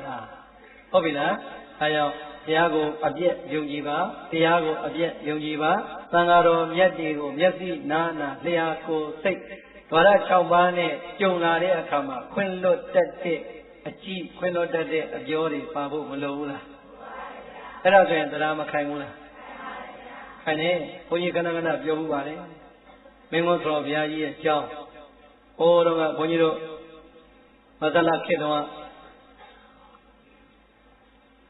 သမဏကြီးဖြစ်သွားတဲ့ဥမောင်မောင်ကြီးတို့ကသမဏမဖြစ်ခင်သွားတော့မင်းတို့တော်ဘုရားကြီးနဲ့တကားတဲ့အခုလိုစကားပြောနေတယ်ဆရာတော်ကြီးနဲ့ဒီကနိုင်ငံတော်လူကြီးနဲ့စကားပြောနေတဲ့ချိန်ပရင်းပေါက်ကနေဒိုင်းဘောလုံးတစ်လုံးကဝင်ချတယ်လူကြီးတွေတည်ထားတဲ့ဒီနွေးဝဲဝမ်းကုန်သွားတယ်အကုန်လုံးပေးရင်အဲ့တော့အရာရှိတွေဆိုတော့ဘောလုံးမပြောနဲ့အနာရက်တောင်လာမခိုင်တော့ဖွင့်မလို့နိုင်တဲ့လူတွေဆိုတော့အရာရှိတွေတော့ဟုတ်လားအဲ့တော့ဆရာတော်ဘုရားဆုံးမပါအောင်ဗျာနောက်နိုင်ငံတော်လူကြီးတွေလာတဲ့အချိန်ဒီလိုမျိုးကြီးဖြစ်တာမကောင်းပါဘူးဗျာဘယ်နဲ့ကိုရင်နေဖြစ်ပြီးတော့ဘောလုံးကားတယ်လို့ဗျာမဟုတ်သေးပါဘူးဗျာအဲ့တော့ဆရာတော်ဘုရားကြီးကဘာမှပြောဆိုပြီးတော့3ရက်လောက်ပဲအသားလေးခေါင်းလေးညှိလိုက်တယ်အဲ့ဒီလိုနဲ့တခါတည်းပြီးတော့ပြီးတခါ3ပုံတော်မှာတခါတည်းကွန်ပျူတာတခါတည်းရှစ်လောက်ထားတယ်အုံနောက်နဲ့ထည့်ထားတဲ့ဆော်ဘုရားကြီးပဲနောက်တစ်ချိန်ဒေါက်တာမောင်မောင်ကြီးတို့ဓိတဲ့ကြီးတဲ့ယာသူရတဲ့အချိန်ဆော်ဘုရားကြီးစီသွားကြောကြတဲ့အခါဟဲ့ဥစဉ်လာပေါင်းဟာဒီမှာဒကာကြီးလားစကားပြောအဲ့ခါမှာအဲ့ကမှာဒကာကြီးဒီကိုတော်လေးကဒီနှစ်ပိဋကတပုံဝဲအောင်နေအိုးတော်လိုက်တာဗျာတပည့်တော်တို့ပေကြီးဆက်တုတ်တော်မရဘူးအရှင်မြတ်ပိဋကတပုံဝဲကိုခေါင်းထဲမှာထည့်ရေးပြရောအောင်လားဘာလို့ပါဗျာသာဓုပါဥရိကုန်းချဒကာကြီးဆရာဟ ဟိုးတော့ဒီကကြီးအရာကြီးပေါက်စားတော့ဒီเจ้าလာတော့ဒီနွေးပွဲထဲမှာဘောလုံးကြတာမှတ်မိလားမှတ်မိတာပေါ့ဗျာတပည့်တော်လူကြီးတွေရှေ့မျက်နှာပြက်နေရတာအေးဒီကကြီးအဲ့တော့ဒီကကြီးတို့စီကိုလေရောနေတို့ကန်ချက်တဲ့ပြင်းတဲ့ဘောလုံးနဲ့ကန်လိုက်တဲ့ကိုတော့သူအဲ့ဒီမှာတော့ဩဒီကကြီးကလေးဆိုရင်จิตတို့ကကလေးလိုပဲပျော်အောင်အချိုနဲ့အချင်းနဲ့အခါနဲ့အချောက်နဲ့စုံအောင်ကျွေးပြီးဝေးရသလိုပဲတဲ့ဒီကတော်လေးတွေသာသနာကောင်းမှာပျော်ဖို့ရန်အတွက်ချော်လိုက်ညောင်းလိုက်ခြောက်လိုက်ဒီလိုမွေးနဲ့အေးသူချော့တဲ့အရွယ်တုန်းကဘောလုံးကန်လိုက်ပြီမဲ့တစ်ပြီးတစ်နေ့ဖြင်းနဲ့အောင်းလာတဲ့သူ့စာမေးဝဲတွေကသူ့အသက်အရွယ်နဲ့အခုပိဋကတပုံဝဲဆောင်သွားပြီကျွတ်တို့လည်းသာသနာကိုအဲ့ဒီလိုမွေးရပါတယ်မှန်လားပါဗျာတပည့်တော်မှားမိပါတယ်ဆိုအဲ့ကြမှာဒေါက်တာမောင်မောင်ဖင်မှုကောင်းထောင်ပြီးကြောရတယ်ကဲသဘောပေါက်လားတခြင်းတော့ကဘောလုံးကန်ခဲ့တဲ့ကိုရင်လေးဒီနောက်တစ်ချိန်သူပြန်လာတော့ဘာဖြစ်လဲအေးအဲ့ဒါပဲပြိဿရဲ့အမြင်အရှားတွေကိုမကြည့်နဲ့ဒီနေရာမှာတကယ်ကြည့်ရမှာဩဆရာတော်ကြီးဘာစီပွားရေးမှမရှိဘူးဘာလုပ်ငန်းမှမရှိဘူးဒီသံဃာ200ကျော်300ကြီးကိုတာဝန်ယူပြီးတော့အာရုံစောနေစွမ်းစီစဉ်နေရတာအောင်မလီဟောဒီသံဃာတွေအတွက်အကုန်မလူနိုင်မဲ့ငါတို့သွားနိုင်တဲ့ဆံလေးတပြီစီလေးတပလင်းဟုတ်တယ်မဟုတ်လားသွားနိုင်တာလေးကိုတယောက်ကနေအများစုပေါင်းပြီးတော့ထောက်ပံ့လိုက်ရင်ဆရာတော်ကြီးရဲ့သာသနာပြုခရီးလည်းပဲအတော့အပန့်ဖြစ်သလိုကိုတော်လေးတွေလည်းပဲမိမိတို့ဆွမ်းကုန်မိဝင်နဲ့အခုကြိုးစားနေတဲ့ပရိယတ်တိစာမေးပွဲတွေမအောင်နိုင်ဘူးလားအေးအဲ့ဒီစာမေးပွဲတွေအောင်ဖြေနိုင်ဖို့ကျញ្ញမမချမ်းချမ်းသာသာနေနိုင်ဖို့ပြိဿရဲ့အရေးကြီးဆုံးကြောင်းလိုလားမလိုလားလိုတယ်ပြိဿရဲ့အဲ့ဒီကြောင်းကြီးဖြစ်ဖို့ဆိုရင်လည်းပဲပြိဿရဲ့ဘာကခိုင်းမှာလဲကိုယ်ပဲလေတော့မယ်ပြိဿရဲ့အဲ့ဒီကြောင်းကြီးဖြစ်ဖို့ဆိုရင်ဘာကခိုင်းမှာလဲသရာခိုင်းတော့ငြိမ်ငြိမ်လေးနဲ့ဟဲ့ကြောင်းကြီးဖြစ်စေဟဲ့လို့ခိုင်းလို့ရရဲ့လားအဲ့ဒီကနေမထုတ်လို့ရပါမလားဟောသရာလေးနဲ့လှူနိုင်အောင်ဒီတန်ဃာလေးတွေချမ်းချမ်းသာသာနေပရိယတ်တိတွေအောင်မဗေဒီမဘုန်းကြီးတို့လည်းအဲ့ဒီလိုပဲကိုယ်နေရတဲ့တရံမီတရံကြိုးစားခဲ့ရတာဟောဒီလိုဓမ္မဂတိကတွေမျိုးဆက်မပြတ်မှာဟဲ့လှူအောင်ဟဲ့သရာခိုင်းမှာခုခိုင်းပြီလားအဲ့ညာရောအတန်ပြော့ပြောထားတယ်ခိုင်းပြီလားဟောခိုင်းပြီပါလေဗျာကဲဒါဆိုရင်ဘုံဘုံနဲ့ challenge ခေါ်မလားဘာ challenge ခေါ်မလဲဒီလားအခုနောက်ပြောတဲ့ဦးမင်းမင်းထွေးတော်သက်သက်ဦးတို့ကတဲ့ခုနဓမ္မပူဇာဘယ်လောက်ဆိုလဲ10သိန်းကဲခင်ဗျားတို့ကျုပ်ကအဲ့တဲ့နဲ့9သိန်းပြန်ပြီးရှေ့မှာချမယ်ပရိသတ်က9သိန်းပဲပေါင်း10သိန်းဖြစ်အောင်တိုက်တာတိုက်ရင်တပ်လိုက်ကြောက်မပြောဘူးအောင်မလီသူတို့ကြတော့ကြောက်လိုက်တာဒါနဲ့များသွားကျင်တာပဲကိုတော်တော်လေးနီးနိုင်မလားတော်တော်လေးဝေးနိုင်မလားဟုတ်ပြီခင်ဗျားတို့ဒီကနေပြီးတော့မန္တလေးကိုသွားရင်ရက်လီရင်နဲ့သွားကျင်သလားချက်ပလက်နဲ့သွားကျင်လားရက်လီနဲ့သွားကျင်တယ်ဒါဆိုဒီကနေနိဗ္ဗာန်အသင်္တမ်းမြင့်မြင့်နဲ့မြန်မြန်သွားကျင်တာဖြည်းဖြည်းလေးရောက်ချင်တဲ့ချိန်မှာရောက်ဟင်ဆိုနေပူတဲ့ခြေသေးမသွားမလားသွားကျင်တာတော့အမေစောစောတော့ပါတယ်လေမြန်မြန်အိတ်သွက်နဲ့သွားကျင်တာလှူပါဆိုတော့အဲ့ဒါပြောမယ်ကိုတော်တို့ကဘာမှဘုရှိတာမဟုတ်ဗျာဒီလိုတို့မှမလီမနေ့ကတို့ဘာမှလာအောင်မလားအမလီအကြရင်တို့အလီရွတ်တို့အကြောင်းလေးပြအောင်မယ်အဲ့ဒါပါပဲသတ္တာဘုရားကိုယုံကြည်ပါတရားကိုယုံကြည်ပါသံဃာကိုယုံကြည်ပါချွင်းချက်တွေမထားပါနဲ့ပြက်ပြက်သားသားယုံကြည်ရမှာကငါပြုတဲ့ကုသိုလ်ကံစီငါရဲ့ဒီဘဝနဲ့နောက်ဘဝသန္တရာခရီးမှာငါ့ကိုကောင်းကျိုးတွေပေးကိုပေးမှာပဲလို့ယုံကြည်တဲ့သတ္တာခိုင်ဖို့လိုပါလေတရားများမခိုင်မှုလည်းမလူပြည့်ုံနဲ့မဟုတ်ဘူးပြိဿရဲ့ပြဿနာတက်တဲ့အထီတောင်မရှိဘူးလားတရားမခိုင်လို့ပြိဿရဲ့ကျောင်းတကာနဲ့ဘုန်းကြီးနဲ့ရံဖြစ်ပြီးတော့ကျောင်းမဖြစ်တာတွေအများကြီးတရားခိုင်လို့တရားမခိုင်တဲ့အတွက်ဆောင်းလက်သားကျောင်းတန်းတန်းထားခဲ့လို့ဘုန်းကြီးမှငုတ်တုတ်တန်နိုင်တဲ့နေရတာအများကြီးဒါတွေကဘယ်သူမှမမင်းနဲ့မစ္စည်းမယဉ်နှင်းမြစ်အများကြီးကြုံပြီးပြီမစ္စည်းမယဉ်နှင်းမြစ်တွေအများကြီးပဲဟုတ်လားဟောတရားမခိုင်တဲ့လူတွေနဲ့တွေ့ရင်သာသနာပြုရတာတော်တော်ပင်ပန်းပါတယ်ဟုတ်လားအခုပြိဿဟောဒီပြိဿအားလုံးကတရားခိုင်ဆရာတော်ဘုရားရဲ့ဆင်ရသူကျောင်းကြီးဆိုတာဖြစ်နိုင်လားမဖြစ်နိုင်လားဖြစ်နိုင်ပါတယ်ဒါကြောင့်တရားဒီပိုင်ဖို့လေလိုသလို တရားမခိုင်းရင်မရိုင်ဘူးလားရိုင်းပြီဆိုတဲ့ကသွားရလာရကြည့်ရတာအဆင်ပြေသေးလားအမလေးဘုန်းကြီးတွေပေါ်ပါအမလေးနှခမ်းမောင်းနေပြီထွက်သွားပြန်ပြီဟိုဘုန်းကြီးနဲ့တွေ့လာခါဝင်းနဲ့ရမ်းကြပြီမလေးဘုန်းကြီးတွေပေါ်ပါနောက်ကျောင်းသွားပြန်ပြီဆယ်စုနှစ်တစ်နှစ်တစ်နှစ်ဘုန်းကြီးတစ်ပါးတစ်ပါးနဲ့ရမ်းတယ်အတက်လဲ60လောက်ရှိရောစံငင်ဖြစ်တဲ့ဒီမှာမငရဲမြောက်ကြီးမလားမသိဘူးဟုတ်လားအဲ့ရတဲ့လဲကမှငရဲကြီးမလားမသိဘူးတောင်ဝေကတွေရတာအများကြီးပဲဟုတ်လားအဲ့တော့ပြောချင်တာတရားကိုပိုင်လေပိုင်ပါစေဒုပရိသဘာလို့ဒီလောက်ထပ်ပြောနေရသိလားဒုပရိသကဘယ်သွားခြင်းလဲ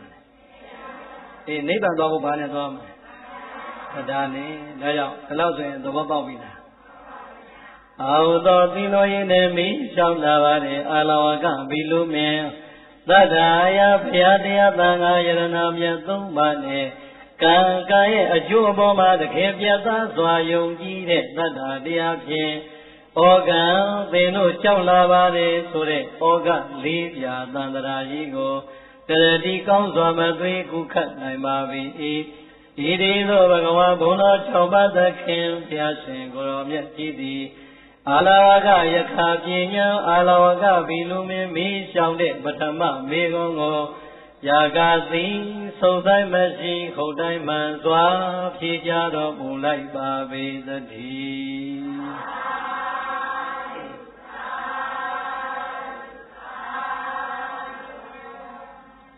ကဲပရိသတ်ဆိုကြည့်ပါဦးဩဃလေးမြတ်ဟုတ်ရကျုံကတော့ဗီဒီယိုမီဒီနဲ့ချွေးပြနေတော့အဲ့လိုမလို့ဆက်မဟောပဲနေလိုက်ပါဩဃလေးမြတ်သံသရာဘေတရားနဲ့ကုနိုင်သနည်းဩဃလေးမြတ်သံသရာအလိုဒီတော့လုံးဘောဟုတ်လားဒီတော့အာလောကဘီလူမင်းရဲ့မျိုးကဘယ်နှချက်ပြီးသေးလဲတစ်ချက်ပြီးသေးတယ်တရားတော်တော်နောက်ကျပါအဲ့တော့ပြိဿရဲ့အာလောကရဲ့နံပါတ်1မိကွန်လေးကပါတယ်လေတတိတော်တို့မှာကိုယ့်ကိုယ်ပဲအနည်းနာခံလိုက်ပါမယ်ခဏတော့ပြောနေပြီးမှပေါ့ဟုတ်လားကိလေသာဝတ္တိနှိစ္စနေပါတယ်ကာမဝတ္တိနှိစ္စနေပါတယ်ဝိပါကဝတ္တိနှိစ္စနေပါတယ်ဘလောက်လဲဆိုရင်ဗျာတဲ့ဒုက္ခကြီးလိုက်တာပင်လေသမုဒ္ဒရာကြီး၃ဆင်းကိုဖြတ်သန်းနေရတယ်လို့ပဲဒါပြန်ပြိတ္တိုင်ကိလေသာကိုကာမဝဝိပါကဝဒီဝ၃ပါးကုန်ပြီဆိုရင်ရောကုန်ရာစခန်းပြီပဲလေနိဗ္ဗာန်ပဲဒီတော့နိဗ္ဗာန်ကိုသွားမဲ့ပုဂ္ဂိုလ်တွေဒုက္ခဒအောင်မြင်မှုကြီးကိုလိုချင်တဲ့ပုဂ္ဂိုလ်တွေဓမ္မမို့ရင်ဘဝပညာရေးစီးပွားရေးလူမှုရေးကျန်းမာရေးတွေအောင်မြင်ခြင်းတဲ့ပုဂ္ဂိုလ်တွေတဲ့တတ္တာတလုံးလေးပိုင်ုံနဲ့မရပါဘူးဘုရားထပ်မိလိုက်ပြီအာဝသောသီလိုဤနေမိရှောင်းလာပါတဲ့အာလဝကဘီလူမင်းအပမဒေနမမေမလျော့မပေါ့မတံထတ်တန်နေအပမဒခေါ်ညာကောင်းမြတ်တဲ့သတိတရားဖြင့်အနောသင်တို့ကြောက်ပါတယ်ဆိုတဲ့သမုဒ္ဒရာကြီး30နဲ့တူတဲ့ဝဋ္ထုခ3ပြာကိုဣဇေတိကျော်လွှားအောင်မြင်နိုင်ပါပြီဟဲ့မောင်အာလဝကရဲ့မင်းတို့ကြောက်ပါတယ်ဆိုတဲ့ဝဋ္ထုခ3ပြာသမုဒ္ဒရာကြီးကိုတော့အပမဒလို့ခေါ်တဲ့တတိတရားလေးနဲ့လွတ်အောင်ကူမြောက်နိုင်ပါတယ်ဒါရိုက်ဘာနဲ့ကူမယ်ဟောဘာနဲ့ကူမယ်နိဗ္ဗာန်ဟိုဘကံကိုရောက်ခြင်းနဲ့ဩဃလေးပြသံဃာကြီးကိုကုမဲ့တွင်သတ္တတရားနဲ့ကုမယ်ဘုဒ္ဓကသုံးပြသမုဒ္ဒရာကြီးကိုကျော်လွှားခြင်းနဲ့ဆိုပြန်တော့တတိတရားလေးနဲ့ကုရအောင်မယ်တတ္တာတလုံးနဲ့ရသလားယုံတော့ယုံကြည်တယ်ကံကံရဲ့အကျိုးထိယုံကြည်တယ်သို့တော်ပြိဿယုံကြည်ယုံနဲ့နိဗ္ဗာန်ရောက်မလားယုံကြည်ယုံနဲ့နိဗ္ဗာန်မရောက်ဘူးဟောဒီတတိလေးရလေမိနေတဲ့စိတ်ကလေးတဏှာကပ်နေတဲ့စိတ်ကလေးကိုဆွပေးရတယ်ဟုတ်တယ်မဟုတ်လားပိုင်ဆိုင်မှုကိုမလိုချင်တဲ့လူရှိသလားတိုက်တလုံးဆိုရင်တော်ပါပြီဆိုတဲ့လူပါသလားဟိုလင်္ကဒုစာလေးတစ်စီးလောက်ပိုင်ရင်တော်ပါပြီလို့ပြောတဲ့လူပါလားရမယ်ဆိုရင်မလိုချင်တာရှိသလားတော်ပါပြီဆိုတဲ့လက်မဲ့မှာချမ်းသာမှာပြောလို့ရသလား ချမ်းသာအကြောင်းပြောရင်မလီသူကတက်ကလုံးကစီဆိုတော်ပါပြီပြောရင်တော့ပြောမှာပေါ့မရခင်ရပြီဆိုတော့ပြိတ္တိဒီတတိအောင်စာရှုံးမချောရတယ်နောက်တတိမှန်းမထားဘူးလားဒီတော့ပြောရင်ပိုင်ဆိုင်မှုတွေပေါ်မှာတဏှာတွေကမလူရဲ့မတန်းရဲ့မစွန့်ရဲ့ဖြစ်နေတယ်ဆိုရင်ပြိတ္တိတတိလေးဟဲ့ငါတင်ယူသွားလို့မရဘူးငါတင်ယူသွားလို့မရဘူးငါဒီတဘွားနဲ့နေရမှာငါဘဝတန္တရာခီးရှိသေးတယ်မလီဘဝတန္တရာခီးဒါနမပိုင်ငါမျက်နှာငယ်မှာပေါ့လှူလိုက်တတိလေးကမခိုင်ဘူးလားအခုတတိမင်းနေတဲ့အခါကျတော့ပြိတ္တိပုံလိုက်တဲ့အခါကျကိုယ်ပေါ်လာသူများပေါ်လာမတခါလဲပြိတ္တိတခါလဲဟွာလဲငါဒါလဲငါပြီးလိုက်ပြဒါအိမ်ကလူဖို့အမေလည်းဟိုငါသားဖို့ဟိုငါသမီးဖို့ဟိုငါမီးဖို့နဲ့ဘိုးတွေများလိုက်တာဘုန်းကြီးဖို့ဆိုတာပါလားယုံကြည်တော့ဘာကိုယုံကြည်တာလဲယုံကြည်တာကဘာကိုယုံကြည်တရားဤတရဏံခိစ္ဆာမိလားတန်ခါတရဏံခိစ္ဆာမိလားအမှန်နဲ့စိတ်လိုက်ရဒကမာကြီးတွေဟုတ်ကဲ့ဒကာကြီးတွေကကိုမင်းမင်းတွေမေးရမယ်ကိုမင်းမင်းတွေဒေါသတ္တဥတရဏံခိစ္ဆာမိလားတန်ခါတရဏံခိစ္ဆာမိလားဒေါသတ္တဥမလီကိုမင်းမင်းတွေတရဏံခိစ္ဆာမိလားတန်ခါတရဏံခိစ္ဆာမိလားဒါပေမဲ့လို့လေကြုတ်ပြောမယ်ဟာဒီလောက်အဆင်ပြေတယ်ကွာအစ်စေပဲဒီညတော့တို့ချင်းနေကောင်းတယ်စီတော်နာကိုသွားသားမယ်ဆိုတော့ဒေါသတ္တဥနဲ့ကိုဝင်းမင်းထွေးတို့တယောက်နဲ့တယောက်ခေါ်တာများလားအကြောင်းကဘုန်းကြီးပင့်တာများလားအဲ့ကြတော့ဘာဖြစ်သွားလဲသံဃာတရဏံခိစ္ဆာမိတော့မှန်ပါတယ်ဘုရားဘုန်းကြီးတွေကအကြောင်းမှသူတပိတ်နဲ့သူโอเคပါတယ်တပည့်တော်တို့ကရောဒီနေ့မချက်နိုင်လို့ဖြစ်တယ်လို့စီလိုနာမှာပဲသွားစားပါမယ်သူတို့သွားတော့ဖြစ်တယ်လို့စီလိုနာသွားပါမယ်တဲ့ဘုန်းကြီးတွေပြင်မှလားတော့ရှော့အဲ့တော့ပြိတ္တိသံဃာတရဏံခိစ္ဆာမိတွေဗုဒ္ဓံနေဓမ္မနေတာဩဆိုနေတာပိုင်ဆိုင်မှုတွေကိုစွန့်လိုက်ဖို့ထုံးပြတာဓမ္မဆိုတော့ဘုရားတရားသံဃာနဲ့အင်္ဂသာသမီမြင်းမြင့်ဖေဃာကရှိကများမလီဘုရားတရားသံဃာနောက်ဆုံးမှအဲ့ဒါတော့မှလေတော်တော်လေးအချင်းနေမကောင်းအေးရဖို့လဲပြီဆိုကမှငါတော့ဒီတော့မပြောနိုင်ဘူးလားဟုတ်တယ်စကိုင်းကျော်ဘုန်းကြီးနေရောငကကြီးလူကျင်လိုက်တာအဲ့ကျမှပြောဟုတ်လဲဖြစ်နေဒီမှာသာသမီတွေကဘာလို့မလုပ်ပေးပြန်လဲအဲ့ချိန်တော့နောက်ဆုံးတို့အမေဒါမှမလူရင်အသေးဖြောက်မှမလားမသိဘူးစေနာကြီးလို့ပေါ့အသေးမဖြောက်မှကြောင်းတော့အဲ့ကျမှဘုန်းကြီးသွားပေးပြီဘုန်းကြီးကလည်းရမယ်ဆိုရင်ကြွားတာပဲအနည်းနာခံပေးရတာဟုတ်လားရမယ်ဆိုကြွားဟိုရောက်တော့တကားတဲ့တပည့်တော်ဗျာကြောင်းရင်ဆောင်မယ်လူမလို့အခုမှနေမကောင်းတော့ဘုံမေတ္တာလေးပို့ပြီးပါလူဟဲ့သားကြီးဖြုတ်ပါဘုန်းကြီးကလည်းဟန်လေးနဲ့ရပါတယ်ဓမ္မကြီးအာယုံလေးပြုပြီးတော့ရေသက်ချလိုက်ပေါ့နေကောင်းတဲ့အခါတော့လူတာပေါ့ဟုတ်လားအားလေးရှိအောင်ပြောပြီးဘုန်းကြီးအလိုက်လေးတီးပြီးအားလေးရှိအောင်မှန်လားပါဗျာကျေးဇူးကြီးမှလာပါဗျာကဲဘိုင်းပေါ်ရေသက်ကွက်တယ်ပြီးတော့ဘာနေမယတပိတော်တို့ဒီသန္တရာဝတ္တဒုက္ခရမောလားပရိသတ်ကံများကောင်းရင်တော့ပရိစွာကုသိုလ်စွာနဲ့မသိနေကကောင်းတော့ပရိသတ်ငကကချွတ်ပြီးပြီလားသို့တော့ဘာဖြစ်ပြီလဲဒီစက်ကတော့အမလေးအတန်တုံကြီးနဲ့ကိုလက်တုံနဲ့ကိုချခဲ့တာကျမ်းပြင်ပေါ်မှာလားဘိုက်ပေါ်မှာလားဘိုက်ပေါ်မှာကိုချခဲ့တဲ့ရည်စက်ခွက်အမလေးအိမ်ထဲရောက်ရောဘုန်းကြီးလည်းကြောင်းစေရင်တို့ကြောင်းကြီးကစနေပြီဒီတကဘာကြီးစိတ်ငကကြီးရောင်းလို့ရွှေသေးများစောင့်နေတာလားစိတ်သေးစောင့်နေတာလားမလားဆိုတော့ဘုန်းကြီးကလည်းနည်းနည်းတော့သတိပေးဦးမှပဲသိလိုက်တယ်ဓမ္မကြီးကုသကံသွားကောင်းလိုက်တာနော်ကျမကြီးကောင်းသွားတယ်အဲ့ဒါပဲဓမ္မကြီးကံရဲ့သွားဆိုတာဘလို့ရှိမကမှာဓမ္မကြီးဒါအဲ့တော့ဒီစိတ်နဲ့ကတ္တာလေးတူခြင်းစိတ်မပေါက်ဖဲနဲ့ကုသိုလ်သွားတာမရရင်ဓမ္မကြီးအသက်ကပြောလို့မရဘူးအဲ့ကြတော့ဟိုကြည့်ဘုန်းကြီးဘာကြီးပြောနေတာကဲပြိတ္တိဘာဖြစ်သွားလဲသောသောပြောတဲ့တရားယာယိတာဖြစ်မသွားဘူးလားဘုန်းကြီးဘာကြီးပြောနေတာလဲဒကမာကြီးဟုတ်တာပေါ့ဒကမာကြီးအဲ့တော့တတိယရတဲ့ချက်မြတ်ဒကမာကြီးအဲ့တော့စိတ်ငကကြီးချွတ်လူမယ်ဆိုဘုန်းကြီးကဲနောက်မှချွတ်လူပါရေသက်ရင်ချလိုက်အောင်ဆိုဒကမာကြီးဘိုက်ပေါ်မှာကိုရေသက်ချခဲ့တာစိတ်ငကကြီးလူထားတာရေသက်ချပြီးသားဖြစ်သည်ဆိုတော့ဘုန်းကြီးကလည်းကြောင်းကြီးဆောက်တော့အမိပြောရတာပေါ့ဘုံဗျာတပည့်တော်တော့တခုမှတတိမရဘူးဗျာအချိန်ကြီးကဘုန်းကြီးကမကောင်းဘူး ဘုန်းကြီးမပါလို့ဘုန်းကြီးကတက်ကူကောဟဲ့နင်တို့အမေနည်းပြောပြလိုက်အိုးငါတော့ပြောဟုတ်တယ်မေအဲ့တော့မေရပဲဘုံဘုံပြင်ပြီဆိုကျမတို့တူတာရှင်လူကျောင်းကြီးအတွက်လေအမေကတော့သူခဲ့ပြီးပြီဆိုဟုတ်လို့လားဟုတ်ပါတယ်အမေသူပြီးပြီရေစက်ချပြီးတိုင်းဘာမှမပြောနဲ့တော့ချုပ်ထူလိုက်အောင်ချုပ်လို့ဆိုအဲ့ကြတော့လေပြိတ္တကြီးနေရွက်စီလက်မရောက်ဘူးလက်ကလေးနှစ်ခုကိုလက်ကလေးတစ်ပတ်ကိုလက်အုပ်လေးပြပြကြည့်မှန်လားပါဗျာတပည့်တော်ပြောမိတယ်ဆိုရင်လည်းကြောင်ကတန်းပြောမိတာဖြစ်ပါလိမ့်မယ်ဗျာကဲပြိတ္တကြီးတခါတခါကျတတိတွေလွတ်ကင်းသွားပြီဆိုရင်ပိုင်ဆိုင်မှုတွေအတွက်တဏှာတွေမကပ်ဘူးလား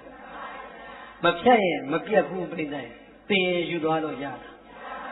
အဲ့ဒါပဲဒါကြောင့်ပြောချင်တာကဒါနာကောင်းမှုတစ်ခုပြုမယ်ဟောဒီတတိကနေအလူရဲ့အကျိုးကိုမပေးသမျှမလူရဘူးသီလကောင်းမှုစောင့်တည်ခြင်းသုံးမယ်ဟောဒီတတိကနေသီလကုသိုလ်ကိုအကျိုးမပြသမျှမလုပ်ဘူး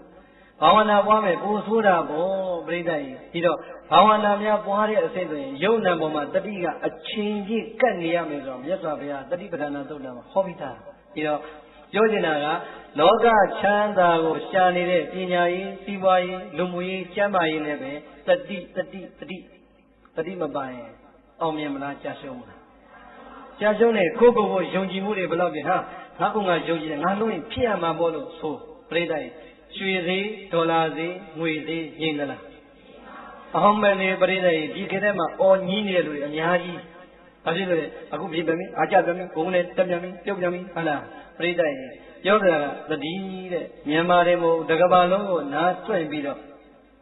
ဒီဈေးကွက်တွေကိုတတိကကတ်မထားလို့ရှိရင်လောကချမ်းသာရောမရှုံးနိုင်ဘူးလားဒီတိုင်းပဲပညာရေးနဲ့ပဲအောင်မန်းလူတွေဦးစင်းတွေကိုရင်တွေကျောင်းသားတွေအကုန်လုံးလည်းပဲတတိကိုကျရမယ့်စာပေါ်မှာတတိမှာအမြဲတမ်းကတ်ထားလို့ရှိရင်ဒီစာကအုံနောက်ထဲရောက်ပါမလားအဲကြောင့်ကိုယုံကြည်မှုရှိုံနဲ့မာနတွေတက်မနေနဲ့တဲ့မပြတ်မလက်ကျက်တဲ့တတိမပြတ်မလက်လိမ့်လာနေတဲ့တတိဒီလောကချမ်းသာဒါပေမဲ့မပြတ်မလက်ရှုမှတ်နေတဲ့တတိတရားဒီသံဃာချမ်းသာတရားတွေ့ကြောင်းမယ်ဒါကြောင့်ဒုတိယအောင်မြင်ကြီးပွားနိုင်တဲ့သောချက်သည်တတိဆိုတဲ့သောနဲ့ဖွင့်မှရမှာပါလောကချမ်းသာတွေကိုမင်းထွေးနောက်တော့မလိုချင်ဘူးလားမလိုချင်ဘူးလားဘာကြည့်တဲ့ဖွဲ့မယ်တတိဒါပဲတတိအမြဲတမ်းနားဆွဲမျက်စိပွင့်အမြဲတမ်းကိုလေ့လာနိုင်မှလောကချမ်းသာတွေတွန်းမှာကျောင်းသားတွေဆိုရင်အမြဲတမ်းကြက်မှတ်နိုင်မှတင်ယူနိုင်မှတတိနဲ့ကတ်ထားနိုင်မှစာရည်ဒီအုံနောက်တဲ့ရောက်မှာစာအုပ်ထဲကစာပြီးစာအုပ်ထဲမှာပဲရှိတယ်အုံနောက်ထဲမထည့်ရင်ကိုယ်ဟာဖြစ်ပါမလားမဖြစ်ဘူးအဲ့ဒါပဲဒါကြောင့်အောင်မြင်ကြီးပွားခြင်းဒီဘဝချမ်းသာအတွက်လည်းပဲတတိပါပဲဘဝသံဃာချမ်းသာအတွက်ယုံနာကိုမှတ်မယ်ဆိုရင်ဟောဒီတတိဒီဘုရားရှင်တော်မြတ်မဟာတတိပဌာနာသုတ်တံမှာဘလောက်ထိခေါ်ထားလဲဆိုရင်ဘုံရိုင်းတာမဟုတ်ဘူးနော်ရှင်းလေးပြောရင်မင်းတို့ဤပါရှူရှူပေါက်တာတော့မှတတိနဲ့သိနေရမယ်ဒါပဲပါဠိကိုမြန်မာပြန်ဒါပဲမင်းတို့တွေလေဥစ္စာတော်ပတ်တော့ကျင်ကြီးကျင်ငယ်စွန့်ရင်လည်းတတိနဲ့စွန့်ရင်စွန့်ဆိုတာသိနေရမယ်တတိကိုဟိုးအိမ်နာတဲ့အထိမြတ်စွာဘုရားထည့်ပေးတာဒီတော့လောကချမ်းသာရှာခြင်းတတိမပါလို့ရပါမလားသာသနာချမ်းသာရှာခြင်းတတိလက်ကင်မထားလို့ရပါမလားမရဘူးဒါကြောင့်ဘဝချမ်းသာလောကချမ်းသာဘဝအောင်မြင်ကြောင်းလောကသံဃာကထွတ်မြောက်အောင်မြင်ကြောင်းဆိုရင်နံပါတ်1ပိုင်ရမယ့်တရားပါလေ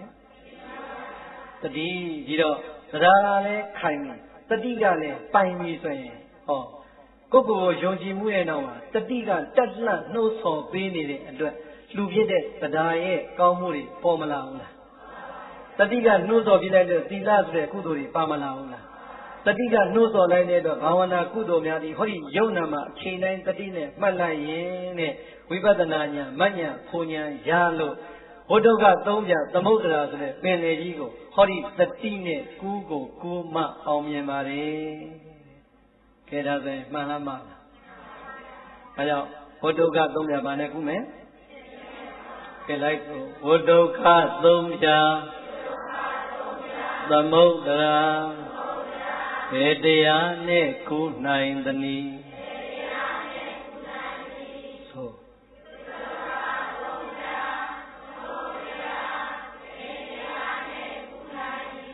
ဘုဒ္ဓကသုံးပြသမုဒ္ဒရာသတိတရားနဲ့ကူးနိုင်သည်ဘာနဲ့ကူးမယ် ဆို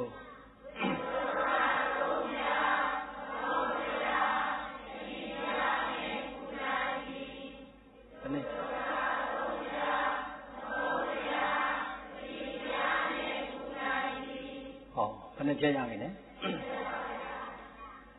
ဘောဂရမဂေါရမတွေဘွားအိုရှင်တော်မြတ်ဖရာကထံသူဘေသူထူးခြားပဲတရားဖြင့်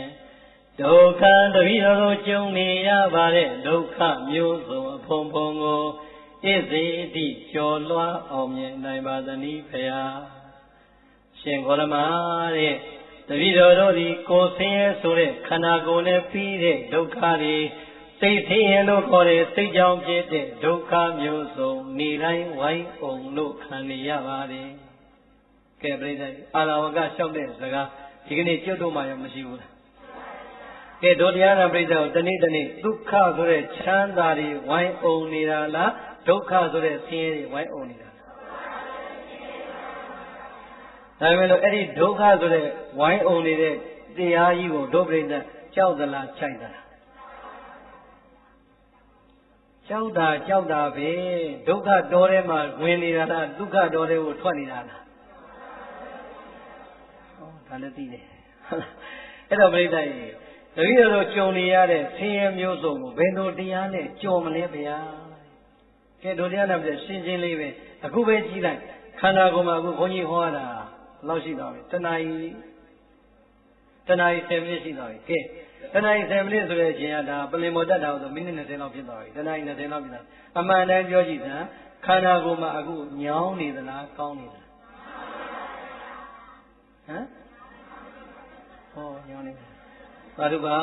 ဤကဲ့သို့မင်္ဂလာတော်သစ္စာစကားကိုပြောဆိုရလေသောကြောင့်ဆရာတော်ဘုရားကြီးမြို့မှန်းနဲ့သိန်း2000လောက်ဟောဒီပြပြတွေနဲ့ရပါစေဟမ်ဟောညောင်းနေပါလေဒါဆိုရင်အရှင်ဘုရားဟောလို့မေးကြည့်ပါလား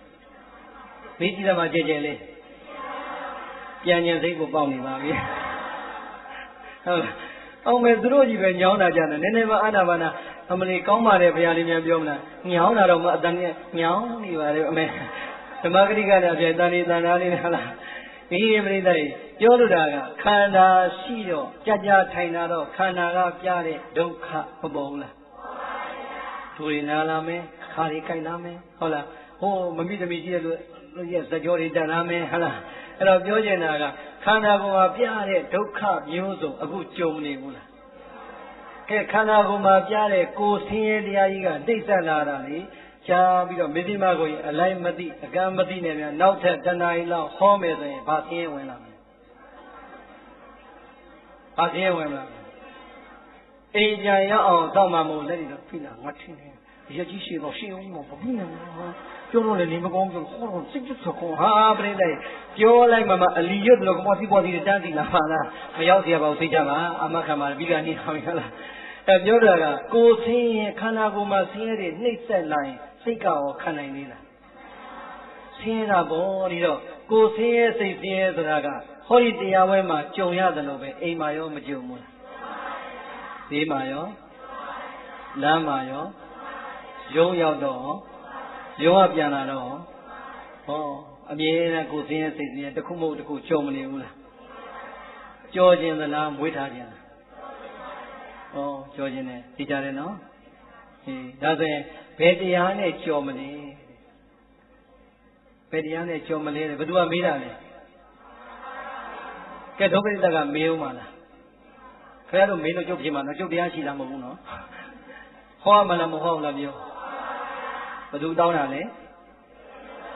ပြီးတော့မှဘုန်းကြီးကြီးမပြောနဲ့တို့ကရှာရှည်မိတာကိုလို့ပြောဟုတ်လားတို့ကရှာရှည်မိတော့ပြောမိတာကိုလို့ပြောကဲကိုယ်စင်းရဲ့စိတ်စင်းရဲ့ဟောဒီတရားပွဲတော့အလွန်နူးညံ့သိမ်မွေးတဲ့လောဘဒေါသမောဟတွေခဏလေးငြိမ်နေတဲ့နေရာမျိုးကနေစပြီးတော့တရားထိုင်နေနေရမြန်မြန်ပို့တည်တယ်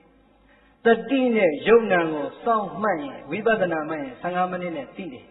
တတိနဲ့သိချာနိုင်ရင်နိုင်ဝက်ဆိုရင်တရားပွဲမှာသိတယ်အေးတတိမပါဘဲနဲ့နာနေဟိုဘက်လဲလိုက်ဒီဘက်လဲလိုက်ဟိုတို့လိုက်ဒီလိုတို့လိုက်ဆိုရင်3နာရီခေါ်လဲသိမှာမဟုတ်ဘူးဘာလို့လဲသူကဘယ်ညောင်းမလဲသူပြောညာတို့လဲဟိုဘက်ကြည့်လိုက်ဒီဘက်ကြည့်လိုက်မညောင်းဘူးတရားမှတ်လဲဒီတိုင်းမဟုတ်သိချာမှတ်တဲ့ယောဂီ15မိနစ်နဲ့မသိဘူးလားအေးပြိဿရေခန္ဓာကအဲ့ဒီကြာမှပြတာလားမှတ်စိတ်ကသိတာ သောတော်ပြောတဲ့တ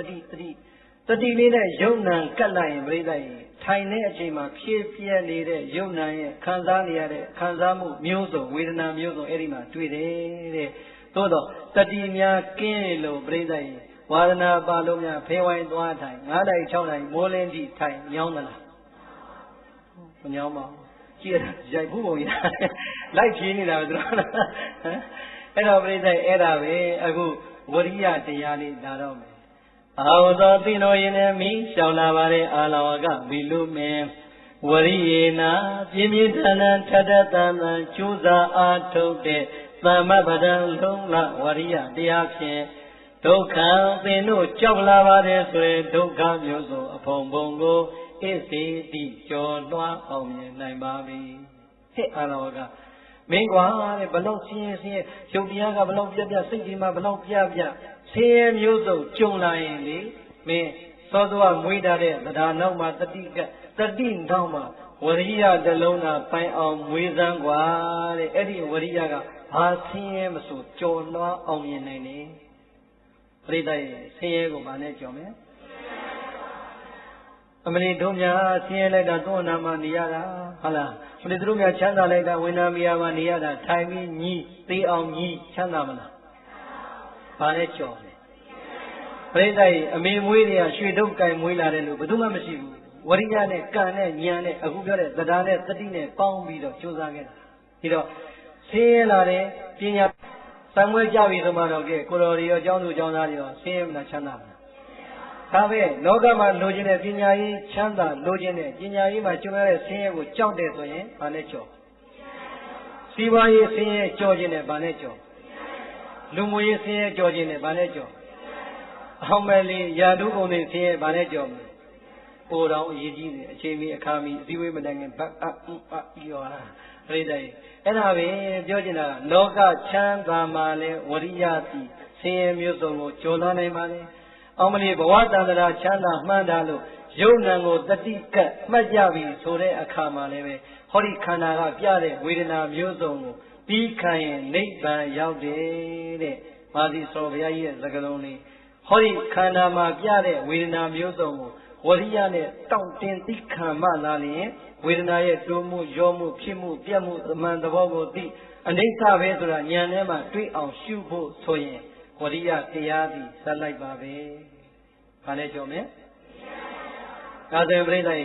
ဘဝအောင်မြင်ရောင်းအတွက်တတိယအရေးကြီးဆုံးထည့်ရမယ့်စကားလုံးဒီပါလဲ။သန္တရာချမ်းသာဟိုဘက်နိဗ္ဗာန်ကိုကူးဖို့ဆိုရင်ဘာနဲ့သွားမလဲ။ဝရိယတရားနဲ့ဒါကြောင့်ဝရိယတရားသည်ဘဝရဲ့ဘာဇက်လိုက်လဲတတိယဇက်လိုက်သို့တော့သူတို့သုံးခုသည်ခွဲရမှာလားတွဲရမှာလားအတွဲလိုက်လေအတွဲလိုက်လေဒါကြောင့်အောင်မြင်ကြီးပွားတော်ကြများဒီဘဝလောကီဘဝမှာအောင်မြင်တိုးတက်တဲ့စီးပွားရေးလုပ်ငန်းရှင်ပညာရေးလုပ်ငန်းရှင်ကြီးပွားခြင်းတဲ့ပုဂ္ဂိုလ်တိုင်းဒီတတ္တာခိုင်ပါစေတတိမပြတ်မလတ်ကတ်ထားနိုင်ပါစေဝရိယတရားကလည်းအာသွန်ခွန်ဆိုင်အရာရာမှာငါသာလျှင်ရှေ့ဆုံးကဖြစ်ရမယ်ဆိုတဲ့စိတ်သက်ဝေဖို့လိုပါတယ်မလိုဘူးလားအခုတတ္တာတော့မရှိဘူးလားလူမယ်ဆိုတဲ့တတိယမရှိဘူးလားဝရိယတရားထားမယ်မသိဘူးလားအမလေးနောင်များကြနေလို့ဒီเจ้าကြီးကတစ်နှစ်အတွင်းပြီးသွားကိုကလှူမလို့စဉ်းစားတော့ဆိုရင်ပြီးကမှဆရာတို့เจ้าလှူခြင်းလို့ဆိုရင်ရအောင်မလားမရဘူးနော်တခင်မရဘူးပြိဿရင်ဘုံဘုံကိုယ်တိုင်ကြုံခဲ့တဲ့အများကြီးပဲဒါကြောင့်မစင်သာကိုလှူမယ်ဆိုရင်လှူလဲရတယ်ကိုယ်တက်ထက်တဲ့လူနဲ့တွေ့ရင်ဘက်ကလေးပြီးသွားတာလည်းအများကြီးပဲဟုတ်တယ်မလားဘုံဘုံเจ้าကြီးဘုံဘရောက်ခါစားကံကောင်းတယ်တာဂိတမှာတခါလေဒီနေရာကြီးဘယ်သူမှမဆောက်ဘာမှမစင်စားဘူးပဲတခါလေဖောင်ဒေးရှင်းကိုချထည့်လိုက်တာသိန်း200ဖောင်ဒေးရှင်းစာချုပ်ချုပ်လိုက်တာသိန်း30ပဲပေးနိုင်တယ်။ဒါကြီးအကျုပ်ရတဲ့ဟာလေးတွေတလပြီးပါပြီဗျာ။တော့ဖောင်ဒေးရှင်းလေးတော့ချပေးပါဒါမှကျောင်းဆောင်မှဒီမှာလာတဲ့သူကလာလှူမှာပေါ့။အဲ့ဒါဖောင်ဒေးရှင်းလေးချသိန်း200လေးချပြိဿရင်ကိုယုံကြည်တယ်တတိအမြဲတမ်းကတ်ထားတယ်ဝရိယလည်းအမြဲတမ်းကိုတက်လှန့်ထားတဲ့အခါကျတော့ဟောတရားပေါက်တဲ့လူနဲ့တွေ့တဲ့အခါကျတော့မလီဘုန်းကြီးနေဒီအလုံးကြီးတာလုံနေသူဘယ်တရားတွေကဟောနိုင်တရားတွေပြနိုင်မလဲဒီเจ้าကြီးဘယ်လိုဆောင်းမလဲတနာပါတခါလဲလူလိုက်တာသိန်း950အမလီပြိဿဘတ်နဲ့9တဲ့เจ้า14လနဲ့အပြီးဆောင်းလိုက်အဲ့တော့14လနဲ့အပြီးဆောင်းတယ်ပြောချင်တာအဲ့ဒါကိုပြောချင်တာမဟုတ် အဲ့14လနဲ့အပြီးမဆောက်ခင်စဆောက်တဲ့အချိန်မှာဒကာတယောက်ကလာတယ်ဒကာတယောက်ကအရှင်ဘုရားတဲ့အရှင်ကတိမ်ကြောင်းကြီးဆောက်မယ်မဟုတ်တယ်လို့ဟောတပည့်တော်50လောက်လှူခြင်းတယ်ဗျာတဲ့ဒါပေမဲ့တပည့်တော်လှူခြင်းနဲ့တိမ်မျိုးဖြစ်မှလှူမှာကိုယ်လည်းပြိဿရေပစ္စည်းမကိုကြီးမှမဖြစ်သေးပဲအဲ့တုန်းကဘာမှပြရောက်တယ်မှာ6လရှိသေးတယ်ဘောကိုယ်လည်းမျက်နှာငယ်နဲ့သင်္ဘောတခါကြီးသိချင်တာလေးမေးပေါ့ဟာအခုလည်းတော့လာတော့ကိုတော့ဟုတ်လားသွားတော့ဟုတ်လားကိုတော့ပဲအဲ့တော့ပြောချင်တာခါကြီးဘာသိပြောတာလဲသူကလူဆရာတရားမင်းလားတပည့်တော်ဘုရားတဲ့ဝိဝတ္တသိမ်ဆိုရင်အရှင်ဘုရားကိုလှူခြင်းတယ်တခါကြီးကျုပ်လည်းသိမ်ထောက်မှဆိုသိမ်အကြောင်းတွေဖတ်တာကုန်ပြီဝိဝတ္တဆိုသီလမှာပဲရှိတယ်သိမ်မှာမရှိဘူးဝိဝတ္တသီလတခါလေအဲ့လိုသီလမျိုးပဲရှိတယ်ဝိဝတ္တသိမ်ဆိုတာမရှိပါဘူးဟောတခါကြီးမှားတာဖြစ်လိမ့်မယ်ဝိတုံကာမဆိုတဲ့သိမ်တော့ရှိတယ်ဟုတ်တယ်တခါကြီးဝိတုံကာမသိရင်လည်းကောင်းတယ်ဘာဖြစ်လို့နိုင်ငံတော်ကချပေးလိုက်ရင်အဲ့ဒီနေရာမှာသိရင်ဖြစ်တဲ့သတ်မှတ်လိုက်ရင်ကဘာတီသွေးတီသွားတဲ့သိရင်တို့ဟိုနှစ်သိန်းလေးသောမဟာပထဝီမြေကြီးအထိသမုတ်လိုက်တဲ့သိမ်ကိုပြောတာလို့သိမ်ကြောင်းကြီးပြတ်သွားပြီမြေနေရာရှိရင်သိမ်သမုတ်သိမ်ပေါ်မှာသိမ်အလုံးလုံးလို့ရတယ်ကိုကတော့ရှင်းပြတယ်မဟုတ်ဘူးတဲ့ဝိဝတ္တသိမ်ကတပည့်တော်ဆရာသိချပြောလိုက်တယ်တခါကြီးဆရာဘယ်ဆရာတော်လဲလို့သူကဘိုးတော်တယောက်ကပြောလိုက်တယ်တခါကြီးလို့မလွင်လည်းကျုပ်လည်းမတတ်နိုင်တော့ကျုပ်တက်တဲ့လောက်တော့ပြောတာကုန်ပြီလို့ခင်ဗျားပြောရင်လေဘုရားနဲ့ရှင်းဖို့ကြံတော့ကျုပ်နဲ့တော့ရှင်းကြမရှိတော့ဘူးဆိုလေအဲအဲ့တကမလာတော့မလာပဲနဲ့လေသူကမလာတော့ဘယ်လောက်ကြာသွားသူဘယ်လောက်ကြာကိုလည်းမသိဘူးကျောင်းကရေသက်ချပြီးတော့ကျောင်းပေါ်မှာတော့ကျုပ်တို့တရားဟောနေတယ်သူတခါတည်းပြိဿကြီးကျောင်းစီဒီကားတည်းရလို့ဟိုးကျောင်းရှိရမလားကဘူးစလားသုံးကောင်းတော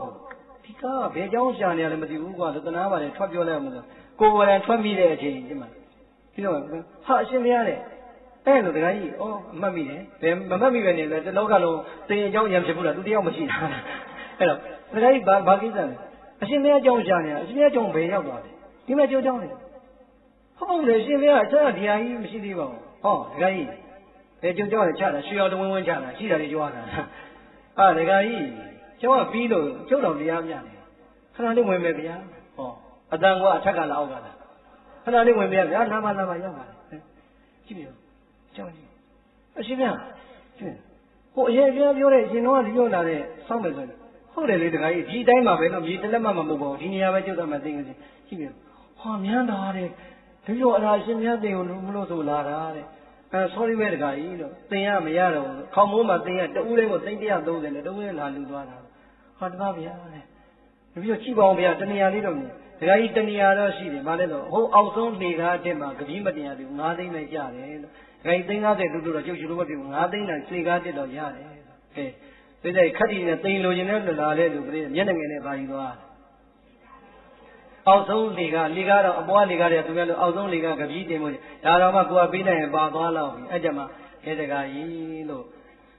ဘယ်နဲ့ခင်ဗျားဓမ္မစည်းကဘုန်းကြီးလာပြီးတော့မန်တက်ပြီးတော့သိန်းသာညင်းသွားတာအခု350နဲ့သိန်းတောင်းမလို့လာတာအခုခင်ဗျားဘယ်နဲ့ချုပ်ပင်ရတာဟုတ်လားပြောရတာကပြိဿကြီးတရားကောင်းတဲ့လူတွေတွေ့သာသနာနဲ့ပတ်သက်တဲ့အဆောင်ဆိုခဏလေးနဲ့ပြီးရင်ပြီးသွားတာအဲ့ဒီအချိန်ကျမှကိုယ်ကစိတ်ကူးတွေရင်းပြီးတော့ဘာကြီးလိုမှညာကြီးလိုမှစိတ်ကကြောင်းလဲသွားကြည့်တော့ဝင်ရမှလို့ထွက်မှလို့ဟုတ်လားရေတော့ရမှလို့ထိုင်ရတော့မှလို့ဖြစ်နေဦးမယ်ဒါကြောင့်စဉ်းစားမနေနဲ့တရားအဲ့ဒါနဲ့ဒါပြီးရင်တတိယဘာလုပ်ခိုင်းမလဲထုတ်ဟဲ့ထုတ်ကိုကနေပဲအိတရားပဲထုတ်ပါရဲ့ထုတ်လိုက်ပါဘုန်းကြီးတွေလှူလာအဲ့တော့လှူမယ်ဆိုရင်လည်းမြန်လေးလာမနက်ခင်းညမှာဆိုရင်ညတိုင်ပင်လိုက်တာနဲ့ပြတ်တာမရှိနိုင်ဘူးဟဲ့မနက်ကျရင်တော့ဘုန်းကြီးကျောင်းသွားမယ်ဘာလို့မလို့လဲဘုန်းကြီးကျောင်းသွားလည်းသွားလှူအောင်မယ်ဆိုဒီနောက်ကုံချောင်းစိတ်ကမြန်အလုံးချုပ်တာဘုန်းကြီးရဲ့ပေါ်နေဥစ္စာဆိုဟောပသိနေထုတ်ပြီးသားပတ်စံပဲပြန်ရောက်မှာအမလေးကဝရိယနဲ့တုတ်တုတ်လေးမြင်းနေမနေနဲ့ဟုတ်လားဟဲသွားတော့စိတ်ပြောင်းသွားလိမ့်မယ်မြင်ရလားဟုတ်လားဒီတော့သတ္တသတိဝရိယသုံးချက်ပေါင်းဖို့မလိုဘူးလားလိုတယ်ဒါပဲပြိဿယောဂီတွေတရားဟောနေဒီတရားပဲဝိပဿနာနဲ့ရှင်းဟောနေရတယ်အခြေခံကြီးတရားပဲအတွဲရသည်တတိပဲသူ့နောက်မှာလက်ရမှသည်ဝရိယပဲတရားနဲ့တတိရဲ့စွမ်းအားကိုဖော်တာသည်ဝရိယပဲဝရိယများရော့ကျသွားရင်တရားပွဲလာမှာတော့မှပြိဿကြီးဖြီးဖွင့်လိုက်ပြလိုက်နဲ့အခုစဉ်းစားကြရမယ်မစဉ်းစားကြရသွားရင်ကောင်းမလားအမှန်နဲ့ဝန်ခံကြည့်လေတခါတည်းအမြင်နဲ့တက်ကြွရလားဘယ်လိုစဉ်းစားမယ်ကျုပ်ထင်တယ်ဆရာတော်ကြီးကြီးဒီဘုန်းကြီးသွားရင်ဒီဘုန်းကြီးလက်ကြံမသွားရင်ဖြစ်လားမဖြစ်လား ဝရိယများနည်းနေလေဒီဘုန်းကြီးရောတောင်းဖို့တော့ဒီစကားရလေထိုးချောင်းဘုန်းကြီးဘောင်းသူ့မောင်းနဲ့ဟုတ်လားမြဲတဲ့ပွားစီနဲ့ဝရိယများနည်းစဉ်းစားရမရှိဘူးလားအမလေးဝရိယများနည်းမိုးပြောလိုက်နေပြောလိုက်မိုးရွာလို့နေကူလို့ပြတာမရှိဘူးလားအဲ့တော့ဝရိယကဒါမျိုးထားဘယ်လိုထားမလဲဒါမျိုးတင်းတင်းတောင်းတောင်းဟုတ်လားဒါမျိုးရပါမလားမရဘူးနော်ပြောမယ်ခွေတဲ့ပါမှာဆိုတော့ပြောင်းပြန်နေပြောမယ်ဟုတ်လားတို့တွေငယ်ငယ်ကဆန္ဒပြတဲ့ပွဲတစ်ခုကြုံဘူးတယ်ဟဲ့ဆန္ဒပြတဲ့ပွဲတစ်ပွဲကြုံတော့ကျွတ်ကလည်းအလွန်ငယ်တဲ့နုနုထွတ်ရဟန်းပြိုအရွယ်ပေါ့ဗျာအဲ့လိုလေးပြောပြရသေးရောဟုတ်လားအဲ့တော့ပရိသတ်တကားတဲ့ကျောင်းပေါက်ကနေကြည့်ဆရာတော်လည်းထွက်ရတဲ့ကောင်ထွက်ကြည့်တပားမှမထောင်နေကြမယ်ဆိုရင်ကျောင်းစည်းကမ်းနဲ့ရှိကျောင်းရှိရလဲလမ်းမကြီးဆိုတော့ကြားတယ်တခါလေကြားတဲ့ဆန္ဒပြတဲ့ကလေးကကိုယ့်ရဲ့အငယ်လေးကျွတ်ကလည်း23 24ကိုကကြည့်တာကြည့်ရတယ်ပုံကြည့်ရတာဘာဖြစ်လို့ရှက်လို့ပြနေတဲ့ကလေးတွေကတခါတည်းစိတ်ကြောင်းသူကြီး16 15လေးတွေကသမီးတို့တော်ဝဲစိတ်ကြက်လေတောင်းလေးစိတ်ကြက်ဘယ်သို့တော်လဲရင်းသို့တော်လဲမိန်းကလေးတွေကတို့အတောင်ပြားညာអော်တာအဲ့တော့ကျွတ်ချောင်းအဲ့တော့ပြိတ္တိုင်ရှေ့ကကလေးတွေကြည့်ပြီးအိုးကလေးတွေကွာပြင်မလိုက်ကနေပူကြီးမှာអော်နေတာနောက်ထပ်ဘယ်သူလာပြန်ဆိုရင်ခါတဲ့စာတန်းတွေထိုးလာတယ်အမေလာမဲလာတော့ပြိတ္တိုင်အလှဖန်ကြီးရှင်လေးများသမတ်ကလာပြီးရန်ကုန်တစ်မျိုးလုံးရှိတဲ့အချောက်တွေဘယ်ကနေစုလာမှမသိဘူးလားအဲ့တော့ပြိတ္တိုင်သူတို့ကလာတယ်နော်သူတို့ကဟိုကစောစောကလေးတွေကခဏချုပ်ကိုတောင်းစိတ်ထလေးတောင်းနေသူလည်းကြည့်တယ်ဒီမိုကရေစီညာရှိရဲ့ဟာလာတဲ့ပြိတ္တိုင်လည်းအဲ့တော့လက်ကဒါမျိုးထိုးအရင်ထိုးနေဒုက္ခပဲရှိလို့ပြောင်းပြန်မယ်လို့ဟိုမှာကလေးတွေကတော့ဒါမျိုးတွေလားသူကဒါမျိုးလာတယ်အဲ့တော့ဒုက္ခပဲလို့ဖြစ်အောင်လို့ဟောလေးကိုဒီလိုရန်လို့ပါကျွတ်တော့ပြောတယ်ကိုကမလုပ်ခိုင်းနဲ့ကိုပြောတယ်အဲ့ရပြောတယ်ပြင်သူဘုံဘုံထုတ်ဘုံဘုံအောင်မလေးပြိဿကြီးသူတို့နဲ့ဒီမှာကိုလည်းပတ်ပြရဟုတ်လားအဲ့လေကျွတ်လို့အလုံးအော်လာလေဘောဘောပဲဘောလေဒူးရင်လုံးမရဟာပြိဿကြီးလက်ကဒီလိုရွယ်ဒီလိုမလားအဲ့တော့အစတွေကဒီလိုဟာတွေပါလာမှတော့ဒီလိုဖြစ်တာဘာဆန်းလဲဟုတ်တယ်မလားဒါကြောင့်ကြံတဲ့နေရာမှာအဲ့လိုဖြစ်ရင်ဖြင့်သဒ္ဓါသတိဝရိယပေါင်းပြီးတဲ့အခါဒါနကုသိုလ်အဲ့လိုမလုံးနဲ့ဒါမျိုးလာထားဟုတ်လားလူဦးမှာအဲ့လိုမနဲ့လူရင်ကောင်းမလားကိုယ့်ဘက်ကြီးပြန်ရမယ်ဟုတ်လားသဘောပေါက်တယ်နော်ဒါကြောင့်သဒ္ဓါသတိဝရိယဘယ်နဲ့ချက်ကောင်းပြီလဲသဒ္ဓါသတိဝရိယပေါင်းပညာရင်းနယ်ပယ်မှာစာချက်နေတဲ့အကြောင်းသားသဒ္ဓါကလည်းခိုင်တယ်သတိကလည်းအမြင်နဲ့စာပေါ်မှာကတ်တာလေဝရိယကလည်းနေမနာညာမနာချက်ပြီးဆိုရင်ချက်သမျှစာပေါ်မှာသမာဓိတည်လားမတည်လားဒါပဲ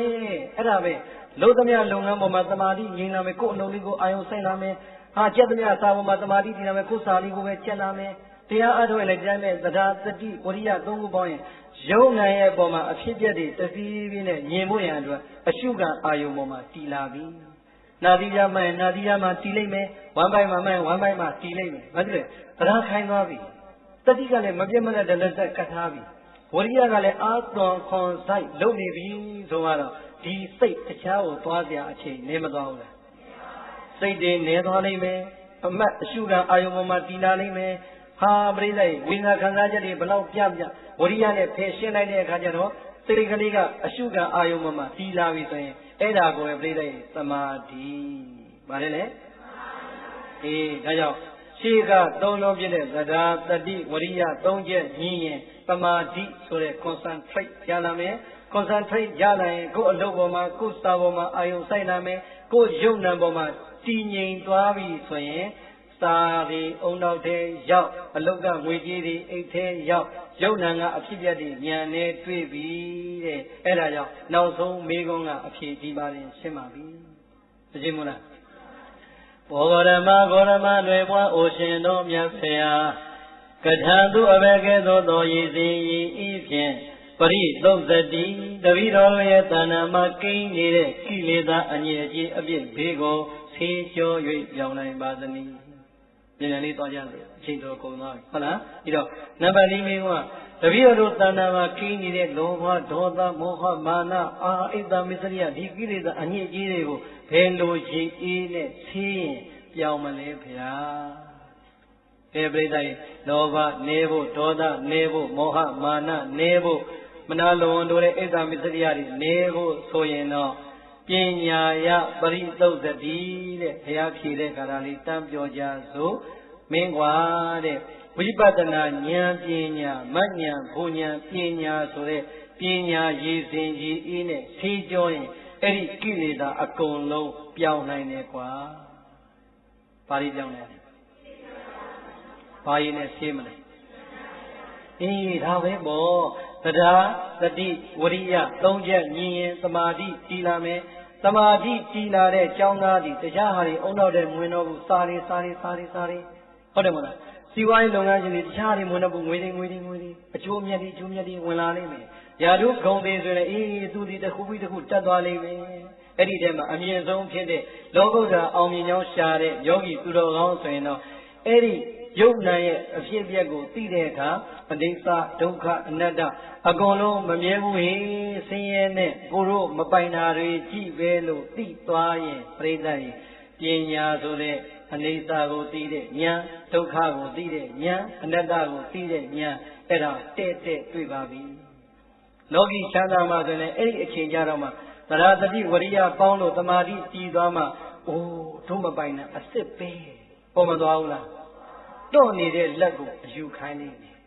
ကြောက်နေတဲ့အလွတ်လက်ကိုအလူခိုင်းနေမယ်ဒါကြောင့်တရားအားကောင်းပါစေတတိအားကောင်းပါစေဘယ်လိုချက်လဲ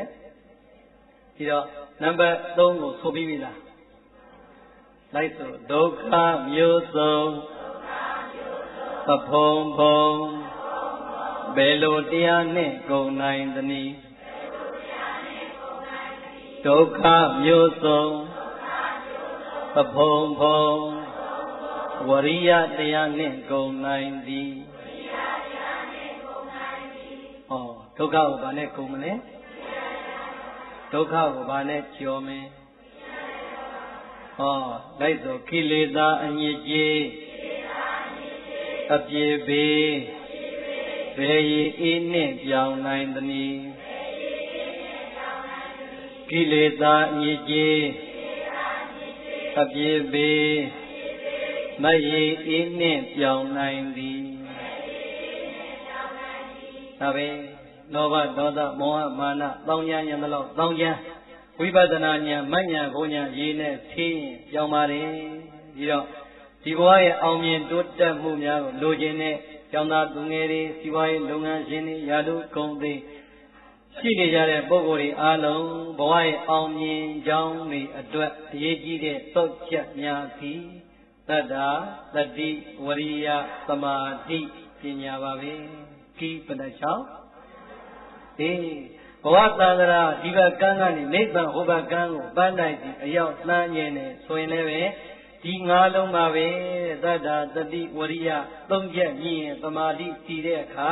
ဝိပဿနာဉာဏ်မဉဏ်ဘုံဉာဏ်တွေ့လိမ့်မယ်ဝိပဿနာဉာဏ်မဉဏ်ဘုံဉာဏ်ပြီးပဲလေဒုပရိသတ်တောင်းတဲ့နိဗ္ဗာန်ပန်းတိုင်ကိုအရောက်ခေါ်သွားပါလိမ့်မယ်ရလဲရကြပါစေဟုတ်ပြီလားဒီတရားကဘသူကိုခေါ်တာလဲစိတ်ဓာတ်တွေကြားတဲ့အာလဝကနုညဇပြုချိန်မှာသဗ္ဗညုတရွှေဉဏ်တော်ပန်းရှင်ဟုတ်မဟုတ်စစ်တမ်းထုတ်ရာကနေနာလိုက်တာပြိဿရေသဒ္ဓါတွေပေါက်တတိတွေကတ်ဝရိယတွေထက်သမာဓိတွေတည်လို့တခါလဲပေါ်သွားလိုက်တာတရားအဆုံးမှာပြိဿရေအလွန်ကျမ်းတဲ့အာလဝကတော်မှာမဉ္ဇဉ်ဘုံဉဏ်တွေကရှေ့ဆုံးသောတာပတ္တိမဉ္ဇဉ်ဘုံဉဏ်ကိုရပါတယ်ကဲဒီတရားအတွက်အာမခံချက်မခိုင်ဘူးလားအလွန်ကျမ်းတဲ့ဘီနိုးတော်မှာတရားဆုံးတော့ဘာဖြစ်သွားသောတာပန်ပြိဿရေတို့တရားနာပြိဿဘီနိုးတော့ကျမ်းလာလားအမလီတရားပဲသံဃာပဲကံကံအကျိုးပဲလို့အပြက်သိအပြက်ယုံကြည်ကြတဲ့ဗုဒ္ဓဘာသာတွေဘီနိုးလို့သောတာပန်မတည်ရင်နေပါဗျာဟောဒီကျောင်းလေးကမထွက်ခင်ပါရာလေးတွေအကုန်လူခဲ့မြစီမကောကြီးအမောခံရတာတန်ပါတယ်ဟုတ်လားကဲသဘောပေါက်ပြီလားကဲဒါတော့ဆိုရင်ဘဝရဲ့အောင်မြင်ကြီးပွားကြောင်းသန္တရာအောင်မြင်ကြီးပွားကြောင်းတရားများကိုကိုယ်စီရကြပါစေဆုတောင်းရင်သိညာရအောင်နော်ဒေသေတံသုဒ္ဓဗုဒ္ဓေနသုနေတဝါဓမ္မဒေသနံ အဘိနန္ဒနာစိတ်တေနသာဓုသာဓုတိပါသထာမာရောတရားနာလာကြပါတဲ့မြာရဂရမပေါင်းသူတော်ကောင်းတို့သို့မင်းသင်သူတော်ကောင်းအပေါင်းတို့သည်သုဒ္ဓဗုဒ္ဓေနာဒါနာသီလသမာဓိပညာနှင့်ဆက်ရှင်သောဘုဒ္ဓအဖျားဖျားကိုပြီးသွမ်းတော်မူသောဘုရားရှင်ကိုယ်တော်မြတ်ကြီး၏တန်ဒီကံအထာဝန္တော်မှဒေတိတံတဆင့်ခံအားဟောကြားအပ်သောဤမန္ဓမ္မဒေသနာဒီဘဝအောင်မြင်ကြီးပွားကြောင်းနှင့်ဘဝသံဃာခရီးအောင်မြင်ကြီးပွားကြောင်းများကိုနာညွန်ပြတဲ့ဤတရားဒေသနာတော်မြတ်ကိုသုနိတဝါကောင်းစွာယုသိနာကြားကြကုန်ပြီဖြစ်၍အဘိနန္ဒနာစေတေနာအလွန်နှစ်သက်ရွှင်လန်းဝမ်းမြောက်ဝမ်းသာအပိတိဖြာကြကုန်လျက်အဘိနန္ဒနာစေတေနာဟောဒီကိုယ်တော်ရောက်လာတော့လဲနောက်ကြသေးတယ်ပလင်တက်ပြန်တော့လဲ7 နာရီခွဲတော့မယ်အောင်မလေးအလိုက်ကားသို့မသိဟောလိုက်ပြန်တော့လဲ1 နာရီခွဲတော့ကျော်နေပြီဘယ်တော့မှများအညှို့ထားလို့ငါတို့ကိုတုတ်နေတယ်လို့စိတ်ထဲမှာတရားလေးရှိတဲ့ဟိုဘက်ဒီဘက်ပြောင်းကားလဲကားနဲ့မကြည်မနှက်မျက်လုံးလေးနဲ့ကြည့်အိမ်ပြန်လို့သွားကြရမယ်ဆိုရင်ပြိတ္တရေတရားရှိတာလဲမှန်ပါတယ်ဒီကိုယ်တော်လည်းပဲဒီညဒီလောက်ကြီးဟောလိမ့်မယ်လို့ကိုလည်းမထင်မိပါဘူးဟောဒီနေရာရောက်တော့မှကျုပ်လည်းပဲပန်းဖလက်ကိုမြင်ရပါတယ်ဟောဒီပန်းဖလက်မြင်လိုက်တဲ့အချိန်ရောက်ကမှဆရာတော်ကြီးဆရာတော်ကျောင်းကြီးဆောက်ဖို့ကျင်းပါတယ်ဆိုတာကိုလည်းသိရပြန်ပါတယ်ဒါကြောင့်ကျောင်းအကြောင်းလည်းပါရလောကီအကြောင်းလည်းပါရနိဗ္ဗာန်အကြောင်းလည်းပါရကံကောင်းလို့ဖောင်တာပိန်တာကိုမပါတာပါပြိတ္တရေဒါကြောင့်တရားကဟင်းလေးကြိုသလိုပဲမျိုးစုံထည့်ပြီးဟောရတဲ့အချိန်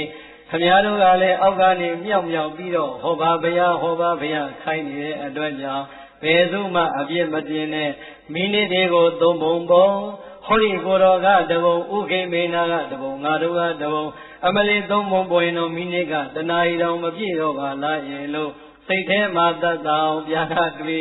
ကျင့်တတ်တဲ့စိတ်ကလေးတွေပြန်ကဝင်ရေရေနန္ဒကြည်ကြည်လင်လင်ဝမ်းမြောက်ဝမ်းသာအပိတိဖြာကြကုန်လျက်သာဓုသာဓုတိသာဓုသာဓုသာဓုလို့ခေါ်သောသူတော်ကောင်းသူမြတ်လောင်းတို့ရဲ့ကောင်းမြတ်တဲ့ကြွေးကြော်သံကိုဘာသထာ3 ကြိမ် 3 ဝနှုတ်မြဟာ၍ကောင်းစွာမသွေယူရင်လိုက်ကြလေကုန်ရာသတည်း